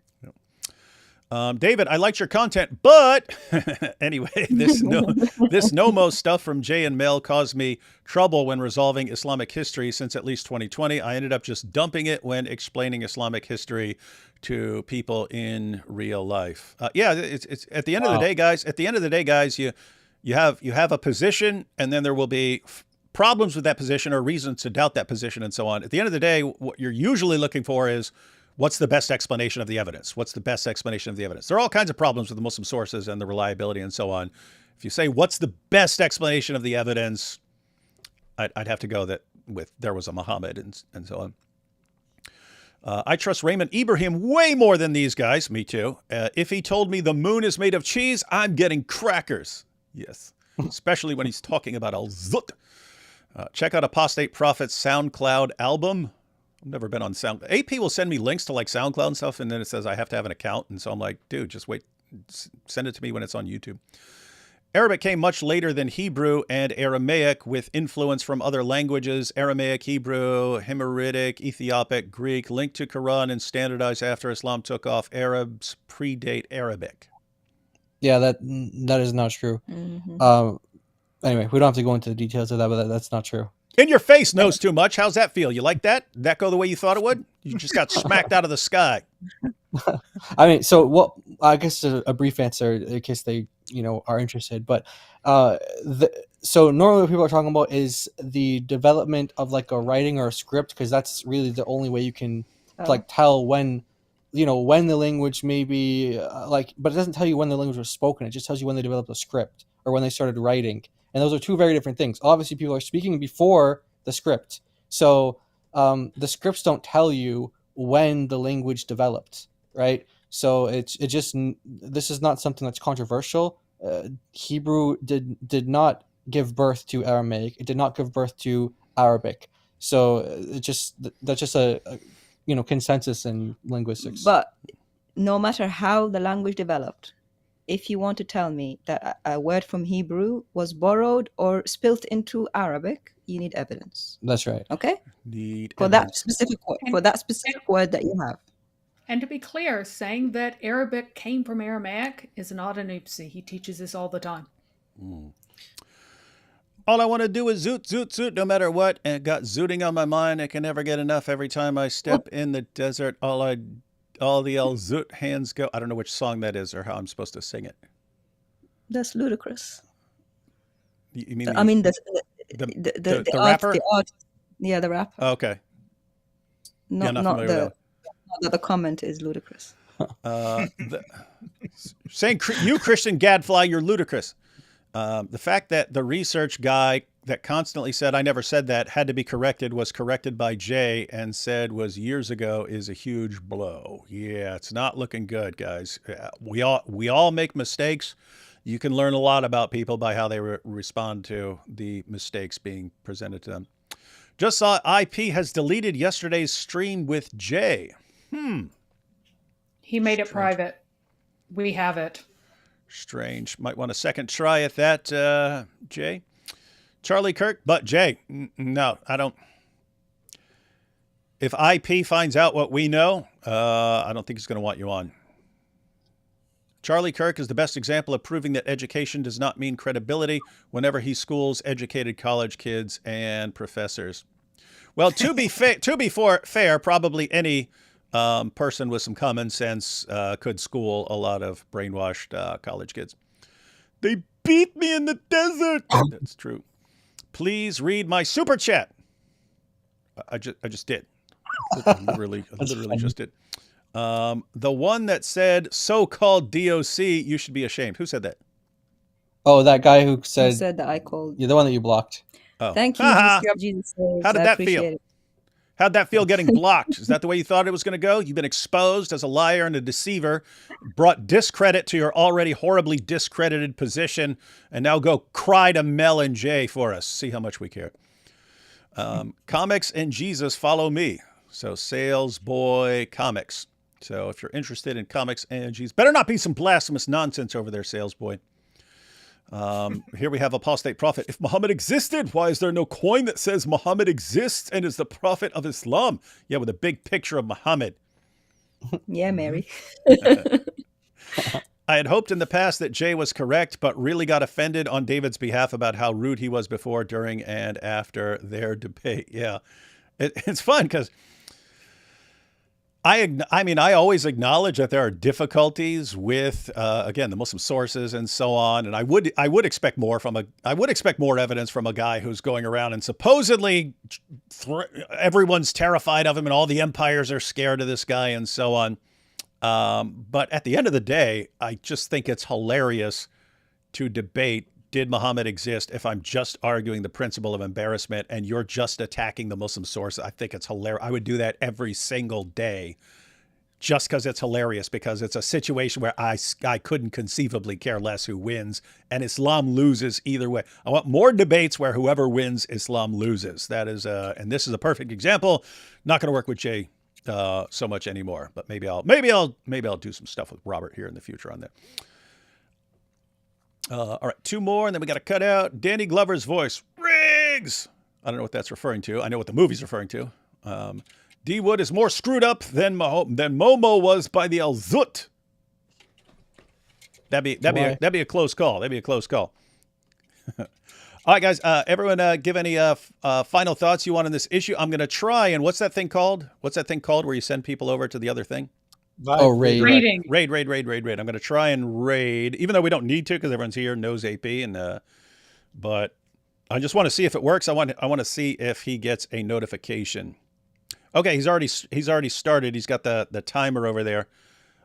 I'm told so basically what all you I have do to do is share the link and pin it. That's what AP told me yesterday. I'm going to try it. Basically, you just want to direct people, hey, everyone click on the link, everyone head over there and tell them that David sent you. Everyone spam in the chat, David sent you. And that's what's going to happen. Everyone's going to go over there and say, David sent me. All right, guys, I just pinned the message. Guys, this is kind of an experiment. So even if you're like tired and you don't actually want to watch the next live stream and stuff like that, go over anyway, just so I can see if it works. I asked, because we did it with the debate, but I guess I could ask James and so on, but it's easier to ask AP. But yeah, let's head over there just because I can ask AP if he got a notification. Because when someone did it, Rattlesnake did it to me the other day. A notification popped up and said, you just got raided. So it's kind of funny. It's a funny little idea of, you just got raided by so-and-so. I was like, what the heck's going on? All right, cool. So I just clicked over there. All right, we all ready to head out here? Yeah, we've clicked. Yeah, well, we typed in the chat, David sent me. There we go. Yeah. Oh, nice. So now AP knows. Finally knows something. Awesome. All right, guys, I guess we will. What's that? I was just saying bye. Mary. Oh, okay. There you All go. right. God bless. God bless, guys. Catch y'all later. I think this coming week sometime, think we're going to go over on Jai and DOC's channel and cover some Al-Zut stuff. Woohoo! Oh, I want to get you and IP. You guys did great videos. I want to get you guys. I want to get you all on our side of the YouTube. Oh, cool. I will. I'll message IP. Well, you guys know him too, but we can both message him and say, let him pick a date, and then we'll go over there and we'll talk about all the Al-Zut stuff. Should be pretty cool. It's gonna be fun. All right, right, guys. guys. God bless So you. heading over to AP's channel. Catch everyone later.